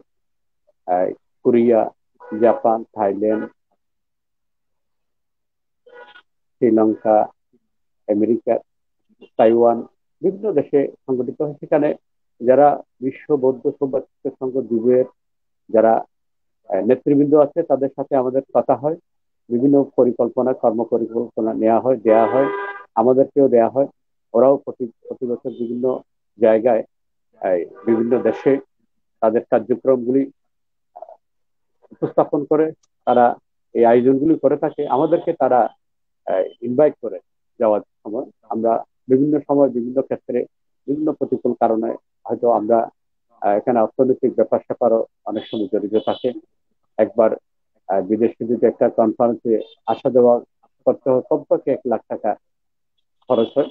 এ সময় সব ক্ষেত্রে সবসময় এই এই, যারা বিশ্ব বৌদ্ধ সভা তৃতীয় সংঘের যে কার্যক্রমগুলো আছে এই কার্যক্রমগুলোতে অ্যাটেন্ড করা যায় না। আমাদের সপ্যগুরুয়া বলেছে, আমাদের বাংলাদেশ বৌদ্ধ সমিতি যুবের সাংস্কৃতিক সম্পাদক সঙ্গীত শিল্পী তাপস কুমার বড়ুয়া বর্তমানে WFDY এর ভাইস চেয়ারম্যান হিসেবে বর্তমানে দায়িত্ব পালন করছেন। এটি বাংলাদেশ বৌদ্ধ সমিতি যুবের একটি গৌরবের বিষয়। আমাদের সংগঠনের একজন কর্মকর্তা WFDY এর ভাইস প্রেসিডেন্ট নির্বাচিত হয়েছে। সেও বিভিন্ন কার্যক্রমে অংশগ্রহণ করেছে, কয়েকটি কার্যক্রমে আমাদেরকেও বিভিন্ন সময় ইনভাইট করে। আমরা কয়েকটাতে অংশগ্রহণ করতে পারি, আর বিশেষ বিভিন্ন কারণে সবগুলিতে অ্যাটেন্ড করা সম্ভব হয় না। তবে তাদের মাধ্যমে আমাদের যোগাযোগ হয়। বর্তমানে ইন্টারনেটের যুগ, প্রতিনিয়ত ফেসবুকে এবং মেইলে যোগাযোগ করা হয়। আমাদের কার্যক্রমগুলো তাদেরকে আমরা প্রেজেন্টেশন করি, তাদের কার্যক্রমগুলি আমরা দেখি। এবং আমাদের একটা গ্রুপ আছে, WFDY এর গ্রুপ আছে, ফেসবুক গ্রুপ। সেখানে আমাদের কার্যক্রমগুলো আমরা সেখানে উপস্থাপন করি, তাদের কার্যক্রমগুলো আমরা দেখি। এবং আমরা এই ইন্টারনেটের মাধ্যমে অনেক সময় এখানে বিভিন্ন সময় এখন বর্তমানে অনলাইনের মাধ্যমে এই কার্যক্রমগুলি সম্পন্ন হচ্ছে। এই অনলাইন কার্যক্রমে আমরা সম্পৃক্ত থাকি এবং যোগাযোগ আছে বহির্বিশ্ব যারা যুব সংগঠন আছে তাদের সাথে যোগাযোগ আছে। প্রতিনিয়ত আমরা আমাদের দেশের অনেক সময় অনেক দুর্যোগকালীন মুহূর্ত আসে, সে সময় আমরা তাদের সহযোগিতা নিয়ে থাকি, তাদের পরামর্শ নিয়ে থাকি। দাদা, আমি এই জন্য বলছিলাম, বহির্বিশ্বের বিশেষ করে বৌদ্ধ প্রতিরোধ দেশের সাথে আমাদের যোগাযোগটা অনেক সময় যথাযথ না হওয়ার কারণে তাদের সাথে আমাদের যে ভাষা বলুন, শিক্ষা, সংস্কৃতি, এগুলো এক্সচেঞ্জ হওয়ার বিষয়টা অনেক ক্ষেত্রে সম্ভবপর হয় না। এবং সামাজিকভাবে আমরা যখন কোনো সমস্যা তথা কোনো কিছু মোকাবেলা করি, তখন এই যোগাযোগগুলো কিন্তু অনেকটা গুরুত্বপূর্ণ ভূমিকা প্রতিপালন করে। তাই সেই ক্ষেত্রে যতই একজন ব্যক্তি পরিচিতি লাভ করুক না কেন, সাংগঠনিকভাবে সেই বিষয়টি আরো জোরালো ভাবে ভূমিকা রাখা যায় বলে আমি মনে করি। সেই জন্য আমি সাংগঠনিক ভূমিকার কথা জানতে চেয়েছি। ধন্যবাদ দাদা, আপনাদের যে ভূমিকা প্রতিপালন করলেন সেটি তুলে ধরার জন্য। এই শোকদাদার কথার পরিপ্রেক্ষিতে আবারও আমি পাল্টা প্রশ্ন করব, সেটি হচ্ছে, এই যে বাংলাদেশে অনেকগুলো সংগঠনের কথা উনি বলেছেন, এটি অবশ্যই ভালো দিক। তবে আমি একটু ভিন্ন দিক থেকে দেখছি। আমাদের মধ্যে অর্থাৎ সাংগঠনিক ভাবে একে অপরের সাথে যোগসূত্রতা, সমন্বয় না থাকার কারণে অনেক বিষয়াদিগুলো আমরা যখন সামাজিকভাবে জাতীয়ভাবে মোকাবেলা করতে হয়, তখন কিছুটা এই সমন্বয়হীনতার কারণে কিন্তু আমরা সমস্যায় পড়তে পারি বা পড়ে থাকি। এইভাবে আপনারা যেহেতু একটা মুখ্য সংগঠনের দায়িত্বে আছেন, আপনাদের দৃষ্টিভঙ্গি সম্পর্কে জানতে চাইবো, সংগঠনগুলোর মধ্যে যোগসূত্র এবং সমন্বয় কিভাবে সম্পাদন করা যেতে পারে। হ্যাঁ, ধন্যবাদ ধন্যবাদ। সৈকত। আমি আমি একটু বলি। আমাদের বর্তমানে হ্যাঁ দাদা, কিছু বলতে চাইছেন সম্ভবত। হ্যাঁ দাদা, বলুন। ধরো আমি বলি, আহ, এখানে কথা হচ্ছে আমাদের যে সংগঠনগুলো হয়েছে, আমরা বর্তমান সময়ে আমরা বিশেষ করে আমি একটু পিছনে যাই। 2000 সালে বাংলাদেশ বৌদ্ধ সমিতি যুব কৃষ্টিপতা যুব যুব পরিষদের নেতৃত্বে 2000 সালে একটি আহ বুদ্ধ পূর্ণিমা উদযাপন পরিষদ গঠন করা হয়েছিল। বিশাল পরিমাণে প্রত্যেকটা সংগঠনকে ওইখানে সম্পৃক্ততা করে আমিও এখানে দায়িত্ব পালন করেছিলাম 2000 সালে। বিশাল এক দায়িত্ব বুদ্ধ সম্মিলিত বুদ্ধ পূর্ণিমা উদযাপন করা হয়েছিল। এর পরিপ্রেক্ষিতে বিগত 10 বছর হয়নি, 2010 সালে আমাকে আহ, সাধারণ সম্পাদক, আমাদের বাংলাদেশ বৌদ্ধ সমিতির যুগ্ম সম্পাদক, আমাদের বাংলাদেশ বৌদ্ধ সমিতি যুবের সাবেক সভাপতি, বিশিষ্ট বৌদ্ধ নেতা প্রয়াত হয়েছেন গত 6 মাস আগে, বাবু উদয়ন বড়ুয়াকে সভাপতি করে একটি আমাদের আবার বাংলাদেশ বৌদ্ধ সমিতির মাধ্যমে বৌদ্ধ পূর্ণিমা উদযাপন পরিষদ আমরা গঠন করে প্রতিটি সংগঠনকে সম্পৃক্ত করে আমরা এই বৌদ্ধ পূর্ণিমা উদযাপন পরিষদ আমরা গঠন করেছি। তারই পরিপ্রেক্ষিতে আমরা প্রতিটি সংগঠনকে সমন্বয় করে এই 2010 সালের পর থেকে প্রতিটি সংগঠনকে আমরা সমন্বয় করে এবং বাংলাদেশ বৌদ্ধ সমিতি, কৃষ্টিপতা যুব যুব পরিষদ থেকে ছোটখাটো যেই 24 থেকে 26 থেকে 27টি সংগঠন আমাদের সাথে সম্পৃক্ততা করে আমরা সমন্বয় সভা করে থাকি বাংলাদেশ বৌদ্ধ সমিতির কার্যালয়ে। এর পরিপ্রেক্ষিতে প্রতিটি সংগঠনের সাথে আমরা একটা মেলবন্ধন তৈরি করেছি, যাতে আমরা আগামী ভবিষ্যতে কাজ করতে পারি। তারই পরিপ্রেক্ষিতে আমাদের সাথে যে ওদের সাথে যে একটা সুসম্পর্ক, তাদের সাথে আমাদের সাথে একটি আহ, এই সাংগঠনিক যে সুসম্পর্ক আমাদের সৃষ্টি হয়েছে, আশা করি এই সুসম্পর্কটা আমরা বজায় রাখতে পারলে অদূর ভবিষ্যতে আমাদের প্রতিটি কাজের মধ্যে সময়ে দুঃসময়ে আমরা একতাবদ্ধ হয়ে আমরা কাজ করতে পারবো। যেমন বাংলাদেশ বৌদ্ধ সমিতি যুব এবং বাংলাদেশ বৌদ্ধ সমিতি রোহিঙ্গাদের বিতাড়িত করার পরিপ্রেক্ষিতে যে আমরা আন্দোলন করেছিলাম, যে একটা আন্দোলনের ডাক দিয়েছিল, একটা আমাদের বিশাল একটা মানববন্ধন হয়েছিল। আমাদের ভিক্ষুদেরকে যত নির্যাতিত করা হয়েছিল এবং জ্ঞান উজ্জীত হত্যা মামলায় যখন আমাদেরকে এখানে ভিক্ষুদেরকে মারা হয়েছিল, বিভিন্ন জায়গায় যখন হয়েছিল, তখন আমরা বাংলাদেশ বৌদ্ধ সমিতি যুব এবং বিভিন্ন সংগঠন সম্পৃক্ততা একই সাথে একই খাতারে এসে আমরা কাজ করেছি। এটা আমাদের কিন্তু আম, অনেকেই বলে অনেক সংগঠন বিভিন্ন সংগঠন বিভিন্ন দিকে কাজ করে, কিন্তু সবাই যখন জাতির ক্লান্তি লগ্নে যখন হুম। আসে, জাতির ক্লান্তি লগ্নে এসে কিন্তু সবাই এক হয়ে কাজ করে। এটাই হচ্ছে আমাদের মূল বিষয়।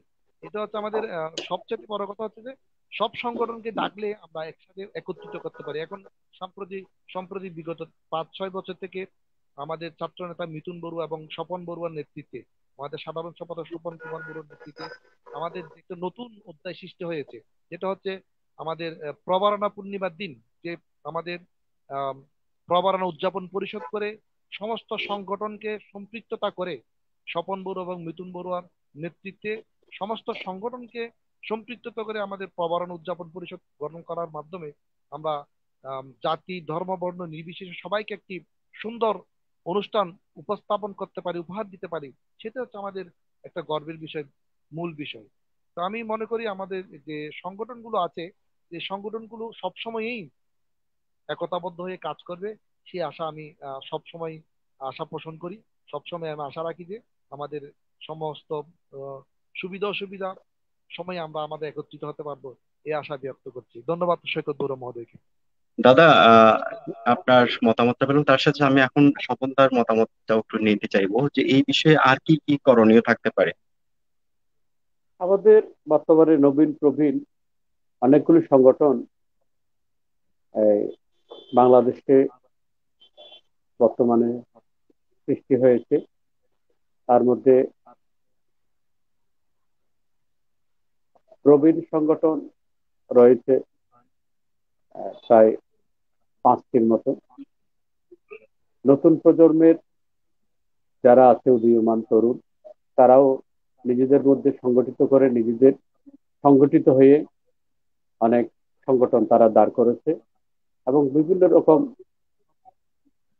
কর্মকাণ্ড তারা হাতে নিয়েছে এবং কার্যক্রম পরিচালনা করে আসছে। তাদের যার যার ক্ষেত্র অনুযায়ী, যার যার সামর্থ্য অনুযায়ী তারা স্ব স্ব মেধা দিয়ে, বুদ্ধি দিয়ে, শ্রম দিয়ে তারা কর্মকাণ্ড গুলি করে যাচ্ছে। এগুলি, এটার একটা শুভ দিকও আছে। কারণ বাংলাদেশ বৌদ্ধ সমিতি যুবের পক্ষে হয়তো সব কাজ করা সম্ভব নয় সব ক্ষেত্রে গিয়ে, বা বৌদ্ধ কৃষি প্রচার সংঘ বা যুব পরিষদ, অন্যান্য যারা বুদ্ধিস্ট ফেডারেশন যে সংগঠন আছে, কিন্তু সবার ক্ষেত্রে সব ক্ষেত্রে সব জায়গায় কাজ করা সম্ভব নয়। অনেক ক্ষেত্রে দেখা যায় আমাদের যারা তরুণ প্রজন্মের ছেলেরা আছে, তারা যে সংগঠন করেছে, তারাও অনেক দূরে ভালো কাজ করে যাচ্ছে, সমাজকে উপহার দিয়ে যাচ্ছে। করোনাকালীন সময়ে, দুর্যোগকালীন সময়েও তারা নিজ নিজ সামর্থ্য অনুযায়ী তারা মাঠে নেমে কাজ করেছে। এটি সমাজের জন্য অত্যন্ত শুভ লক্ষণ। এবং জাতির যে কোনো দুর্যোগকালীন সময়ে, বৌদ্ধ সমাজের যে কোনো দুর্যোগকালীন সময়ে কোনো অনভিপ্রেত ঘটনা যদি সৃষ্টি হয়, তখন সব সংগঠন আমরা একত্রিত হয়ে আমরা সম্মিলিতভাবে কার্যক্রম তখন গ্রহণ করে থাকি। এটা আহ, একদম, আমি বলবো, এটা জ্ঞানোচিত হত্যাকাণ্ড থেকে শুরু করে রামুর ট্র্যাজেডি থেকে শুরু করে বিভিন্ন রকম যখন দুর্যোগ নেমে আসে, তখন আমরা কে কোন সংগঠন করি, কে কোন দল করি, কোন নিকায় করি, সেগুলো ঊর্ধ্বে উঠে আমরা একত্রিত হয়ে সমন্বিত হয়ে মানববন্ধন থেকে শুরু হয়ে আমরা নানা রকম প্রতিবাদ প্রচারে মেতে উঠি। সেটাই আমরা এই নবীন প্রবীণ যে সংগঠনগুলো হয়েছে, এটা আমাদের জন্য একটা ভালো দিক, সমাজের জন্য আমাদের জন্য ভালো দিক। তবে আমি মনে করি এখানে যে নবীন প্রবীণ প্রায় শতাধিক সংগঠন এখন আছে। এই শতাধিক সংগঠন আমরা এগুলো একত্রিত হয়ে বা এক প্ল্যাটফর্ম কখনো আসা যাবে বলে আমি দাদা, মনে করি না। এই জায়গায় কারণ এই জায়গায় আপনাকে একটু আমি আটকাচ্ছি। দাদা একটু আগে বলছিলেন যে 24, 25, 26টি সংগঠনের মধ্যে একটি যোগাযোগ ছিল বা আছে, সেই একটা ধারা। আপনার কথায় অনেকটা আমি একমত পোষণ করছি। সংগঠন তো আরো অনেক বেশি, বাংলাদেশে বৌদ্ধ সংগঠন তো হ্যাঁ, হ্যাঁ, অনেক বেশি। অনেক ছোট বেশি আছে। বড় অনেক সংগঠন আছে এবং অনেক ভালো ভালো কাজও করছে, প্রত্যেকেই নিজ নিজ অবশ্যই। জায়গায়। কিন্তু সমস্যা হচ্ছে এই যে সংগঠনগুলোর মধ্যে সমন্বয় সাধন করা। কারণ যদি আপনি সমন্বয় সাধন করতে পারেন, এই শক্তিগুলোকে এক জায়গায় আনতে পারেন, তাহলে দেখবেন জাতীয় যে কোনো একটি সমস্যা মোকাবেলা করাটা অনেকাংশেই আপনি সফল হতে পারবেন। এই ক্ষেত্রেই মূলত আমি এই সমন্বয় সাধনের ক্ষেত্রেই আপনার মতামত জানতে চাই, কারণ আপনি এই বিষয়ে অভিজ্ঞ মানুষ, না, সাংগঠনিক এটা ভাবে আপনি অভিজ্ঞ। হ্যাঁ, আপনার এটা মতামত চাইছি।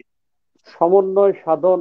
আমি তো বলেছি আমাদের যে কোনো দুর্যোগকালীন সময়ে বৌদ্ধ জাতির উপর যখন কোনো অশনি সংকেত নেমে আসে, যখনই কোনো বিপদ বা কোনো সমস্যা নেমে আসে, আমরা সমস্ত যুব সংগঠন কিন্তু চট্টগ্রামে বসবাসরত সমস্ত যুব সংগঠনদের সাথে আমাদের একটা যোগসূত্র আছে। আমরা একত্রিত, তখন আমরা সমন্বিত হই, তখন আমরা কিন্তু এই সংগঠনের ভেদাভেদ বলে একটা ব্যানারে চলে আসি, একটা ব্যানারে হয়ে তখন আমরা কাজ করি। যেমন আমি একটা সপু উল্লেখ করেছে, আপনি নিজেই বা আপনারা সকলে দেখেছেন আমাদের যে প্রবারণা পূর্ণিমা, প্রবারণা পূর্ণিমার দিনে আমাদের নতুন প্রজন্মের ছেলে মেয়েরা অনেকে প্রবারণা তাৎপর্যটা জানে না। প্রবারণাটা কি, কেন করা হয়, হয়তো অনেকে মনে করে শুধু ফানুস উত্তোলনটা উৎসব, হই হই রই রই করা উৎসব। কিন্তু এটার যে ভিতরে একটা গভীর তাৎপর্য রয়েছে, এটার যে ধর্ম দর্শন আছে, এটা নতুন প্রজন্মরা জানে না। তারা এই উৎসাহ উদ্দীপনায় নানা রকম ডিজে, হিন্দি গান, নানা রকম উচ্ছৃঙ্খল গান বাজনা নিয়ে ফানুস উত্তোলন করার সময় লাফালাফি করা, নাচানাচি করা, এগুলো করতো। কিন্তু আমরা চট্টগ্রাম শহরে বসবাসরত সমস্ত এই যুব সংগঠন যারা আছে সবারকে আমরা একত্রিত করে, সমন্বিত করে আমরা কার্যক্রমগুলি তুলে ধরি এবং তাদেরকে বুঝাই প্রবারণার তাৎপর্য এই, প্রবারণায় এই অপসংস্কৃতিগুলি করা যাবে না, ডিজে করা যাবে না, হিন্দি গান করা যাবে না, বাজি পোড়ানো যাবে না, হই হুল্লোড় করা যাবে না। এগুলো কিন্তু আমরা বিগত আজ থেকে প্রায় 6-7 বছর ধরে আমরা বন্ধ করতে পেরেছি বলে মনে করি। বিশেষ করে চট্টগ্রামের যেখানে মূল পয়েন্ট হচ্ছে চট্টগ্রাম বৌদ্ধবিহার, নন্দনকানন, সেখানে হাজার হাজার মানুষ, জাতি ধর্ম বর্ণ সকল ধর্মের মানুষ সেখানে এই উৎসবটা দেখতে আসে। সেখানে আমরা দেখতাম আমাদের নতুন প্রজন্মের ছেলেমেয়েরা নানা রকম ডিজে, ব্যান্ড পার্টি, নানা রকম হিন্দি গানের সাথে নাচানাচি হই হুল্লোড় করতো। এগুলো দেখে আহ, আমাদেরকে ফিরিয়ে দিত। সেই কারণে আমরা চিন্তা করলাম যে এই অপসংস্কৃতি থেকে আমাদের যুব সমাজকে, তরুণ প্রজন্মকে ফিরিয়ে আনা দরকার। আমরা আমরা তাদেরকে নিয়ে 1 মাস, প্রবারণার 1 মাস আগে থেকে আমরা তাদেরকে সংগঠিত করে আমরা এই বেশ কয়েকটি মিটিং এর মাধ্যমে, আলোচনার মাধ্যমে তাদেরকে বোঝানোর পরে আজ থেকে 5-7 বছর ধরে এই অপসংস্কৃতিটা দূর হয়েছে। এখন সুন্দর সুস্থ ধর্মীয় পরিবেশে আমাদের ধর্মের যে কৃষ্টি সভ্যতা, ইতিহাস, ঐতিহ্য আছে, সেই পরিপ্রেক্ষিতে সেই আহ, চিন্তা চেতনা নিয়ে আমাদের নতুন প্রজন্ম এখন এই উৎসবগুলি করে আসছে। আমরা কিন্তু আহ, সমন্বয় হয়ে যায়, যখন প্রয়োজন হয় তখন আমরা সমন্বিত হয়ে একটা প্ল্যাটফর্মে আসি। এবং ভবিষ্যতে যদি কোনো এই আমাদের কোনো সমস্যা হয়, কোনো যদি এই, দুর্যোগ নেমে আসে, তখন আমরা একত্রিত হব, আমরা সমন্বিত হব। আর সমন্বিত মানে যে কোনো একটা শুভ কাজ যদি আমরা করতে যাই, আমরা তখন সমন্বিত হব, সমন্বয় করব, একসাথে কাজ করব। এটা আমাদের পরিকল্পনা আছে। আমাদের বৌদ্ধ সমিতি যুগের আরেকটি পরিকল্পনা আছে, সেটা আমরা হয়তো একটু যদি করে ফেলতাম, এই, করোনার দুর্যোগকালীন সময়ের জন্য আমরা করতে পারিনি। সেটা হচ্ছে বাংলাদেশে যে সমস্ত যুব সংগঠন আছে সকল যুবকদের নিয়ে আমরা একটা যুব সম্মেলন, যুব উৎসব করার আমাদের পরিকল্পনা আছে। যদি করোনার পরিস্থিতির পর স্বাভাবিক হলে, পরিবেশ পরিস্থিতি সুন্দর হলে আমরা এই যুব উৎসবটা করব, এই পরিকল্পনাটা আছে। এবং যে এই যুব উৎসব থেকে আমরা কিছু পরিকল্পনা আমাদের যুবকদেরকে দেব। এখানে যারা মেধাবী অনেক তরুণ আছে, তাদের তাদেরকে আমাকে আমরা ইন্টারনেট আমার লাইন কেটে গেছে। সম্পৃক্ত করব। সম্পৃক্ত করে আমাদের কর্ম পরিকল্পনাগুলি আমরা বৌদ্ধ যুবকরা কি করতে পারি, কি করলে আমাদের নতুন প্রজন্মরা এগিয়ে যাবে, আমাদের সংস্কৃতির সাথে সম্পৃক্ত হবে, সংশ্লিষ্ট হবে, আমাদের ভালো দিকগুলি তাদেরকে তুলে ধরবো। আমাদের কি কি সমস্যা আছে আমাদের যুবকদের মধ্যে, যুব সংগঠনের মধ্যে কি কি সমস্যা আছে, এগুলো আমরা ফাইন্ড আউট করে আমরা পরবর্তীতে পদক্ষেপ গ্রহণ করবো এই যুব সম্মেলনের মাধ্যমে। হয় এখনো অনেক বিভিন্ন সংগঠন মিলিত হয়ে ছোট ছোট আকারে যুব উৎসব হয়, যুব সম্মেলন হয়, সেটি আমাদের জন্য শুভ লক্ষণ। আমাদেরও পরিকল্পনা আছে একটি বড় আকারে 3 দিন ব্যাপী এই যুব উৎসবটা করার পরিকল্পনা রয়েছে আমাদের, আমাদের যুবকদের সমন্বিত করার জন্য। দাদা, সুন্দর একটি আয়োজনের কথা বললেন, শুনে খুশি হলাম। দাদা, আপনাদের দুজনের অনুমতি নিচ্ছি, আমি কি একটা সাজেশন দিতে পারি আপনাদেরকে? অবশ্যই, অবশ্যই। আচ্ছা দাদা, আমার একটা সাজেশন হচ্ছে, করোনার এই সময়কালে আমরা কিন্তু অনেক কিছু হারিয়েছি, অনেক সমস্যার সম্মুখীন হয়েছি। তবে একটি বিষয় আমাদেরকে কিন্তু অনেক উপকৃত করেছে, সেটি হচ্ছে মানুষকে অনেকাংশে বেশি পরিমাণে ডিজিটালাইজড করেছে। আমরা কিন্তু ইন্টারনেট ভিত্তিক হয়েছি, এবং আজকের এই যে সংযোগ, আজকের এই যে যে যার জায়গা থেকে কথা বলছি, সেটাও কিন্তু তারই একটি প্রতিফলন। আমার এই ক্ষেত্রে আপনাদেরকে একটা পরামর্শ নয়, আমার বলবো যে আমার চিন্তাধারা আপনাদের সাথে শেয়ার করছি, সেটি হচ্ছে আপনাদের মতো একটি সংগঠন চাইলে একটি উদ্যোগ নিতে পারেন। সেটি হচ্ছে, আপনাদের 55 জন সদস্য আছেন, সেই 55 জন সদস্য সবাই না হোক, সক্রিয় যারা আছেন সবাই যদি একটা মেসেজ ফেসবুকের থ্রু দিয়ে বা বিভিন্ন সোশ্যাল মিডিয়ার থ্রু দিয়ে সবার কাছে স্প্রেড আউট করতে পারেন, সেটি হচ্ছে যে যে যেখানে আছেন, যে সংগঠনের সাথে জড়িত আছে, সেই সংগঠনের নাম এবং 2 জন কর্তা ব্যক্তি বা মূলত বলা যায় সভাপতি সম্পাদকের নাম, তাদের ফোন নাম্বার, এবং সম্ভব হলে তাদের ফেসবুক আইডিটা, এটা যদি আপনি সংগ্রহ করতে পারেন, এগুলো যদি সেন্ট্রাল একটা ডাটাবেস যদি আপনারা মেনটেন করতে পারেন, দেখবেন আপনি চারাগি পাহাড়ে বসে কিন্তু সবাই কে কোথায় কি করছে না করছে এক জায়গায় বসে খবরটা নিতে পারেন। আর যেটা আপনি বললেন সম্মেলন, অবশ্যই গেট টুগেদার হওয়াটা ভালো, তবে যেহেতু বর্তমান সময়ে সেটা সম্ভব নয়, আমি মনে করি সেক্ষেত্রে আপনি আমাদেরকে প্রযুক্তি দিয়েছে, আমরা জুম মিটিং করতে পারি, যে যেখানে আছে কানেক্ট হবে, যার যার মতামত রাখবে, সেই মতামতের পরিপ্রেক্ষিতে কিন্তু আপনি সবকিছু বুঝতে পারবেন। যখন ধরুন আপনার পক্ষে সম্ভব না হুট করে বান্দরবন ছুটে যাওয়া, হুট করে পার্বত্য অঞ্চলে যে কোনো জায়গায় ছুটে যাওয়া, ফটিকছড়ি যাওয়া, কারণ একটা দূরবর্তী বিষয় আছে, সময়ের ব্যাপার আছে, অনেক কিছু জিনিস আছে, আপনি একত্রিত করতে পারেন একটা জুম মিটিং দিয়ে। আজকের একটি উদাহরণ দেই, আহ, ধামাকায়া ফাউন্ডেশন খুব সম্ভবত একটি প্রোগ্রামে অর্গানাইজ করেছে, একটি জুম মিটিং এ পুরো বিশ্বব্যাপী তারা সবাইকে আহ্বান করেছে। এই যে জুম মিটিং, আমার কাছেও মেসেজ এসেছে, আমি দেখেছি, সেই তারা চেয়েছে ধর্মের সুতাটাকে সব দিকে ছড়িয়ে দেওয়ার জন্য। কিসের মাধ্যমে? প্রযুক্তির মাধ্যমে। তো আমার মানে মতামত হবে যে এই ক্ষেত্রে আপনার এই বিষয়টাকে যদি গুরুত্ব দিয়ে রাখেন, কখন দরকার হবে দাদা সেটা বলতে পারবেন না। যদি আপনার হাতে অস্ত্র থাকে তাহলে আপনি ব্যবহার করতে পারবেন, যদি না থাকে তাহলে সেটি ব্যবহার করার কোনো অপশন আপনার আসবে না। Fatikchhari zone, Rangamati zone, Bandarban zone, সেখানে কারা আছে, হুট করে কোনো একটা সমস্যা হলো, আপনি সেই কন্ট্যাক্ট পার্সনের সাথে যোগাযোগ করে জানতে পারেন, তাদেরকে একত্রিত করতে হচ্ছে, একটা জুম মিটিং দিয়ে একত্রিত করতে পারেন। আমার মনে হয় এটা সম্ভব, এবং মেসেঞ্জার গ্রুপ করতে পারেন প্রতিনিয়ত, এখানে কিন্তু আপনারা সক্রিয় থাকতে পারেন, এখানে কিন্তু আপনারা মতামত গুলো শেয়ার করতে পারেন, এটার জন্য আলাদা কিছু করতে হবে না। আমরা সবাই কিন্তু নেটে আছি। সপু দাদাও আছেন, আমি আছি, আপনি আছেন, আমরা সবাই আছি। এখানে কিন্তু বাড়তি না, কোনো ঝামেলা নেই। যদি সম্ভব হয়, আপনারা কর্তা ব্যক্তি, বিভিন্ন অবশ্যই। সংগঠনের সাথে জড়িত, আপনার এই বিষয়টাকে যদি একটু গুরুত্বের সাথে চিন্তা সৈকত, করে রাখেন। আহ, ধন্যবাদ তোমাকে সুন্দর সাজেশন দেওয়ার জন্য। আসলে বর্তমান হচ্ছে ইন্টারনেটের যুগ। এই আমাদের একটা সত্য বলেছে, আমাদের বাংলাদেশ বৌদ্ধ সমিতি যুব ব্রাঞ্চ ঢাকায় আছে, কক্সবাজার আছে, বান্দরবনে আছে, উখিয়াতে আছে, তারপর মেরিসরাইতে আছে, এই বান্দরবন, এই রাঙ্গামাটি, কুমিল্লায়, এবং খাগড়াছড়িতে প্রক্রিয়াধীন আছে।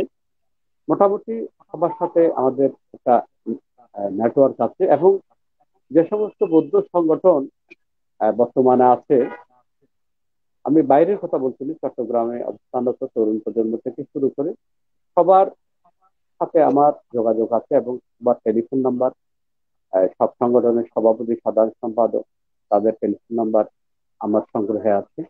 যে কোনো সময়ে আমরা যোগাযোগ করি, যে কোনো কারণে, যে কোনো বা প্রয়োজনের পরিপ্রেক্ষিতে তাদের সাথে যোগাযোগ করি। এটা আরো ব্যাপক আকারে হওয়া দরকার। যেহেতু আমাদের উপজেলা লেভেলে অনেক সংগঠন আছে, আহ, যদি তাদের সাথে আমাদের যোগসূত্রটা এভাবে হয়, তাদের সাথে যোগাযোগটা যদি হয়, তাদের কন্ট্যাক্ট নম্বর যদি আমাদের থাকে, তাহলে খুব সহজে আমরা তাদের সাথে যোগাযোগ করতে পারবো, এবং যে কোনো দুর্যোগকালীন মুহূর্তে তাদেরকে সমন্বিত করে বা তাদের মাধ্যমে যে কোনো খবরাখবর আমরা জানতে পারবো। আমি অবশ্যই সৈকতের এই আহ্বানটা আমি গ্রহণ করলাম, এবং এই উদ্যোগটা আমি গ্রহণ করব বাংলা বৌদ্ধ সমাজ যুবের পক্ষ থেকে। আমি ফেসবুকে আহ, আমরা বাংলাদেশ বৌদ্ধ সমিতি যুবের পক্ষ থেকে আহ্বান জানাবো, বিভিন্ন জোনে, বিভিন্ন উপজেলা লেভেলে, বিভিন্ন অঞ্চলে যারা আছে, তারা তাদের সাথে যাতে যোগসূত্রটা আরো নিবিড় হয়, সে ব্যাপারে আমরা একটা ঘোষণা দেব। এই ঘোষণার মাধ্যমে আমরা হয়তো তাদের সাথে সমন্বিত হব, তাদের সাথে যোগসূত্রতা আমাদের আরো বেড়ে যাবে। অবশ্যই এটি অবশ্যই একটা সুন্দর প্রস্তাব। আমি সাধুবাদের সহিত এই প্রস্তাবটা গ্রহণ করছি। এটার পরিপ্রেক্ষিতে আমাদের আমাদের নিজেদের মধ্যে আদান প্রদান, ভাব বিনিময়, সমস্যার সম্ভাবনার কথা আমরা তুলে ধরতে পারবো নিঃসন্দেহে। ধন্যবাদ শিকত, এই সুন্দর ধন্যবাদ দাদা। সাজেশন। যদি বাংলাদেশ বৌদ্ধ সমিতি যুব এই কাজটি করতে পারে, আমি মনে করি বাংলাদেশের বৌদ্ধ ইতিহাসে একটি যুগান্তকারী কাজ হবে। কারণ সবাইকে এক সূত্রে গাঁথা এটা সম্ভব হয় না, কিন্তু প্রযুক্তি আমাকে সেই সুযোগটা দিচ্ছে। হয়তোবা শতভাগ নয়, কিন্তু আমি যদি 80 ভাগও সফল হই, তাতেও আমার জন্য অনেক বেশি উপকার হবে। আমি মুহূর্তে অবশ্যই। যে কোনো প্রান্তে ছুটে যেতে পারবো। আমি যেতে না পারি, আমার প্রতিনিধি যাচ্ছে। আমার প্রতিনিধি যাওয়া মানে কিন্তু আমি যাওয়া, আর আমি যাওয়া মানে কিন্তু আমার সংগঠন যাওয়া। তার Right. এই কাজটি কে করেছে? আমাদের সংগঠন করেছে। এই বিষয়টি আমি মূলত চেয়েছি। কারণ প্রকৃত অর্থে আমরা যে সংগঠনই করি না কেন, দাদা সপু দাদাও বলেছেন, আমরা প্রকৃত অর্থে কিন্তু আমরা বৌদ্ধ ধর্মাবলম্বী, একে অপরের জ্ঞাতি বৌদ্ধ সূত্রে। তো সেই বিষয়টিকে আমরা যদি গুরুত্ব দিই, আমি মনে আমরা করি তো আমরা একই আমরা প্ল্যাটফর্মে আসতে পারি। হুম। আমরা দাদা। বাংলাদেশে, আমরা বৌদ্ধরা সংখ্যায় অত্যন্ত নগণ্য। হুম। আহ, আমরা সমতলী বৌদ্ধরা 6 লক্ষ বৌদ্ধ আছি।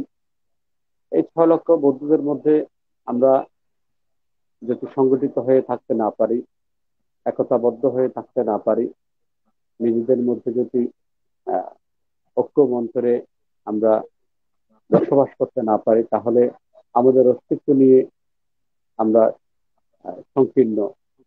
আমাদের সবথেকে বড় কাজ হবে, এই নবীন প্রবীণ যে সমস্ত সংগঠন আছে, আমাদের মধ্যে একতাবদ্ধ হয়ে, ঐক্যবদ্ধ হয়ে আমাদের থাকতে হবে। কারণ ঐক্যবদ্ধের কোনো বিকল্প নেই। আমরা ক্ষুদ্র জাতি। একসময় আমরা এই বাংলাদেশ তথা উপমহাদেশে সংখ্যাগরিষ্ঠ জাতি হিসাবে ছিলাম। কালের বিবর্তনে আমরা বৌদ্ধরা এই এই সংখ্যাগরিষ্ঠ থেকে এখন সংখ্যালঘিষ্ঠ হয়ে আছি। আমাদেরকে এখন মাইক্রোস্কোপ দিয়ে আমাদেরকে বৌদ্ধদের গণনা করতে হবে। এই পর্যায়ে আমরা চলে আসছি। আমরা যদি সংগঠিত হয়ে থাকতে না পারি, আমরা যদি ঐক্যবদ্ধ হয়ে থাকতে না পারি, এই অবস্থানও আমাদের একসময় থাকবে না। হয়তো দেখা যাবে আমাদের প্রজন্মই খুঁজে পাওয়া যাবে না, দুষ্কর হয়ে পড়বে। যেই অল্প সংখ্যক বড়ুয়া বৌদ্ধ বসবাস করছি, আমাদের মধ্যে যদি অনৈক্য বসবাস করে, তাহলে আমরা কিন্তু টিকে থাকতে পারবো না। আমাদের মধ্যে একতাবদ্ধ হয়ে, ঐক্যবদ্ধ হয়ে, সমন্বিত হয়ে কাজ করতে হবে, এগিয়ে যেতে হবে। ভবিষ্যৎ পরিকল্পনা নিয়ে আমাদের এগিয়ে যেতে হবে। আমাদের আগামী প্রজন্ম একটি সুন্দর পরিশীলিত সমাজ বিনির্মাণে কিভাবে বসবাস করবে, সেই পরিকল্পনা মতো আমরা আমরা যারা সমাজ সংগঠন করি, আমাদেরকে এই উদ্যোগগুলো গ্রহণ করতে হবে। আমি আজকের এই আয়োজনের পক্ষ থেকে, আয়োজনের মাধ্যমে আমি বাংলাদেশের যে সমস্ত সংগঠন আছে, শুধু যুব সংগঠন নয়, সকল সংগঠনের প্রতি আমি আহ্বান জানাবো, আসুন আমরা সকলে ঐক্যবদ্ধ হয়ে থাকি, সমন্বিত হয়ে থাকি, একতাবদ্ধ হয়ে থাকি এবং সুন্দর পরিকল্পনা গ্রহণ করি, যাতে আমাদের আগামী প্রজন্ম একটি বাসযোগ্য, একটি আলো ঝলমল, একটি সোনালী সকাল উপহার পেতে পারে। এরকম পরিকল্পনা আমাদেরকে গ্রহণ করতে হবে, কারণ এগুলো দায়িত্ব হচ্ছে সংগঠন যারা করে তাদেরই। আসলে সংগঠন করা মানেই এই ঘরের ভাত দিয়ে বনের মোষ চড়ানো। এখানে পকেটের পয়সা দিয়ে সংগঠন করতে হয়। সংগঠন করলেই আমাদের ব্যক্তিগতভাবে এখানে এই লস ছাড়া লাভ কিছু নেই। এখানে সবকিছু ওই ঘরের ভাত দিয়ে বনের মোষ চড়ানোর মতো। আমাদের দায়িত্ব সবগুলি আমাদের। এখানে একটা বিষয় আমি বলতে চাই, হয়তো বিভিন্ন ক্ষেত্রে আমরা ফেসবুকের যুগ, এখন দেখি কোথাও কোনো সমস্যা হলে হুট করে সবাই এই নেতা নিয়ে গালাগালি করে। মনে হয় যে সব দোষেই নেতা। ওখানে একটা এই যে কোনো একটা ঘটনা, কোনো এক জায়গায় ঘটনা ঘটলো, হয়তো দেখা যাচ্ছে কেউ এখানে অনেক সময় দেখা যায় এই এখন ইদানিং কেউ পাঞ্জাবিতে, কেউ শাড়িতে বুদ্ধের এই চাপ নিয়ে, বুদ্ধের বা এই, অঙ্কিত কোনো মুখমণ্ডল নিয়ে কেউ শাড়ি পরছে, বা কেউ এরকম। এটাও আহ, বৌদ্ধ নেতাদের দোষ। এখানে বৌদ্ধ নেতা নিয়ে গালাগালি করে। আসলে বৌদ্ধ নেতারা তো কারো চাকরি করে না, এখানে সবাই করে শুধু যারা সমাজ মনস্ক, যারা সমাজ ধর্ম নিয়ে চিন্তা করে, তারাই সংগঠন করতে আসে। সবাই তো সংগঠন করে না। যারা নিজেদের তাগিদে, নিজের নিজের এই সমাজের জন্য কিছু করার মানসিকতা নিয়ে যারা আসে, তারাই সংগঠন করে। সবাই সংগঠন করে না। অনেক মানুষ, পড়ুয়াদের মধ্যে আমরা অনেকে দেখি, তারা তারা শুধু চাকরি, চাকরি থেকে বাসা, বাসা চাকরি, এর বাইরে তাদের কোনো গণ্ডি নেই। তারা শুধু নিজেদের পরিবার নিয়ে সব সময়, পরিবার নিয়ে, পরিবারের বাইরে তাদের আর কোনো চিন্তা ভাবনা নেই। কিন্তু যারা সমাজ সংগঠন করে, তারা পরিবারের বাইরেও সমাজ নিয়ে চিন্তা করে, সংগঠন নিয়ে চিন্তা করে, ধর্ম নিয়ে চিন্তা করে, সমাজকে কিভাবে আরো উত্তরোত্তর শ্রীবৃদ্ধি করা যায়, এসব বিষয় নিয়ে তারা সবসময় আহ, ভাবনা ভাবিত থাকে, চিন্তা করে। এরকম তারা প্রতিফলন করে, তারা চেষ্টা করে কিভাবে সমাজকে এগিয়ে নিয়ে যায়, সদ্ধর্মকে এগিয়ে নিয়ে যায়, আমার প্রজন্ম কিভাবে আরো উত্তরোত্তর শ্রীবৃদ্ধি হবে। এরকম পরিকল্পনাগুলি যারা সমাজ সংগঠন করে তারাই করে। কিন্তু এই সংগঠন, আমরা এই পর্যায়ে এসেছি, এই আমার বৌদ্ধরা তো এই পর্যায়ে ছিল না। আজ থেকে 40 বছর আগে, 30 বছর আগে আমাদের অবস্থান আর বর্তমান অবস্থান অনেক ভিন্ন প্রেক্ষাপট। আমরা সর্বক্ষেত্রে এখন এগিয়েছি। শিল্প, সাহিত্য, সংস্কৃতি, অর্থনীতি, বিভিন্ন ক্ষেত্রে বৌদ্ধরা এগিয়ে যাচ্ছে। এগুলো কিন্তু এগিয়ে যাওয়ার পেছনে যারা সংগঠন করে তাদের অনেক অবদান আছে বলে আমি মনে করি। কারণ সুন্দর এই, চিন্তা ভাবনার মাধ্যমে তাদের শ্রম, মেধা, এই অর্থনৈতিক কারণেই আজকের এই অবস্থানে আমরা বৌদ্ধরা আসতে পেরেছি বলে আমি মনে করি। ধন্যবাদ দাদা আপনার সুন্দর মন্তব্যের জন্য। আমরা প্রায় 1 ঘন্টা 20 মিনিট ধরে কথা বলছি, আসলে আলাপচারিতার সময় যে কোন দিকে গড়িয়ে যায় সেটা বোঝা যায় না। আমরা প্রায় শেষের দিকে চলে এসেছি। আমি সপু দাদার কাছে জানতে চাইবো যে আপনাদের এই বৌদ্ধ যুব যে একটি সংগঠন আছে, বাংলাদেশ বৌদ্ধ সমিতি যুব, সেখানে সদস্য সম্পৃক্ততার পদ্ধতিগুলো কি, যাতে আজকের এই আলোচনা মূলত হচ্ছে আপনাদের বাংলাদেশ বৌদ্ধ সমিতি যুব সম্পর্কে তথ্য তুলে ধরা, আপনাদের সম্পর্কে মানুষের জানার সুযোগ করে দেয়, কার্যক্রম সম্পর্কে জানা। তো এটাও অবশ্যই জানার দরকার আছে, আপনাদের বাংলাদেশ বৌদ্ধ সমিতি যুবতে একজন সদস্য কিভাবে সংযুক্ত হয়, এই বিষয়ে যদি বলেন। আমরা বিগত 2 বছর পূর্বে আমাদের সাধারণ সম্পাদক দাদা একটু মহোদয়, জোরে বলুন।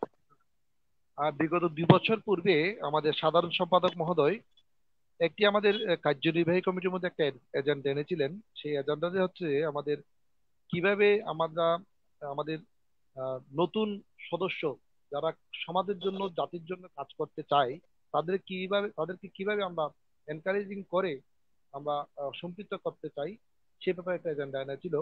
সেই এজেন্ডার মধ্যে আমরা একটা সবাই সিদ্ধান্ত দিয়েছিলাম।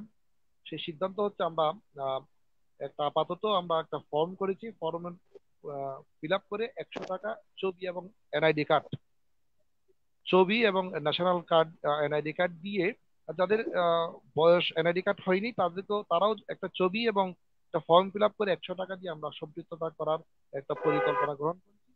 সেই পরিকল্পনার পরিপ্রেক্ষিতে আমাদের অনেক সদস্য আমাদের এখানে ইনভলভমেন্ট হয়েছে, আমাদের ওইখানে অনেক সদস্য সংগ্রহ হয়েছে।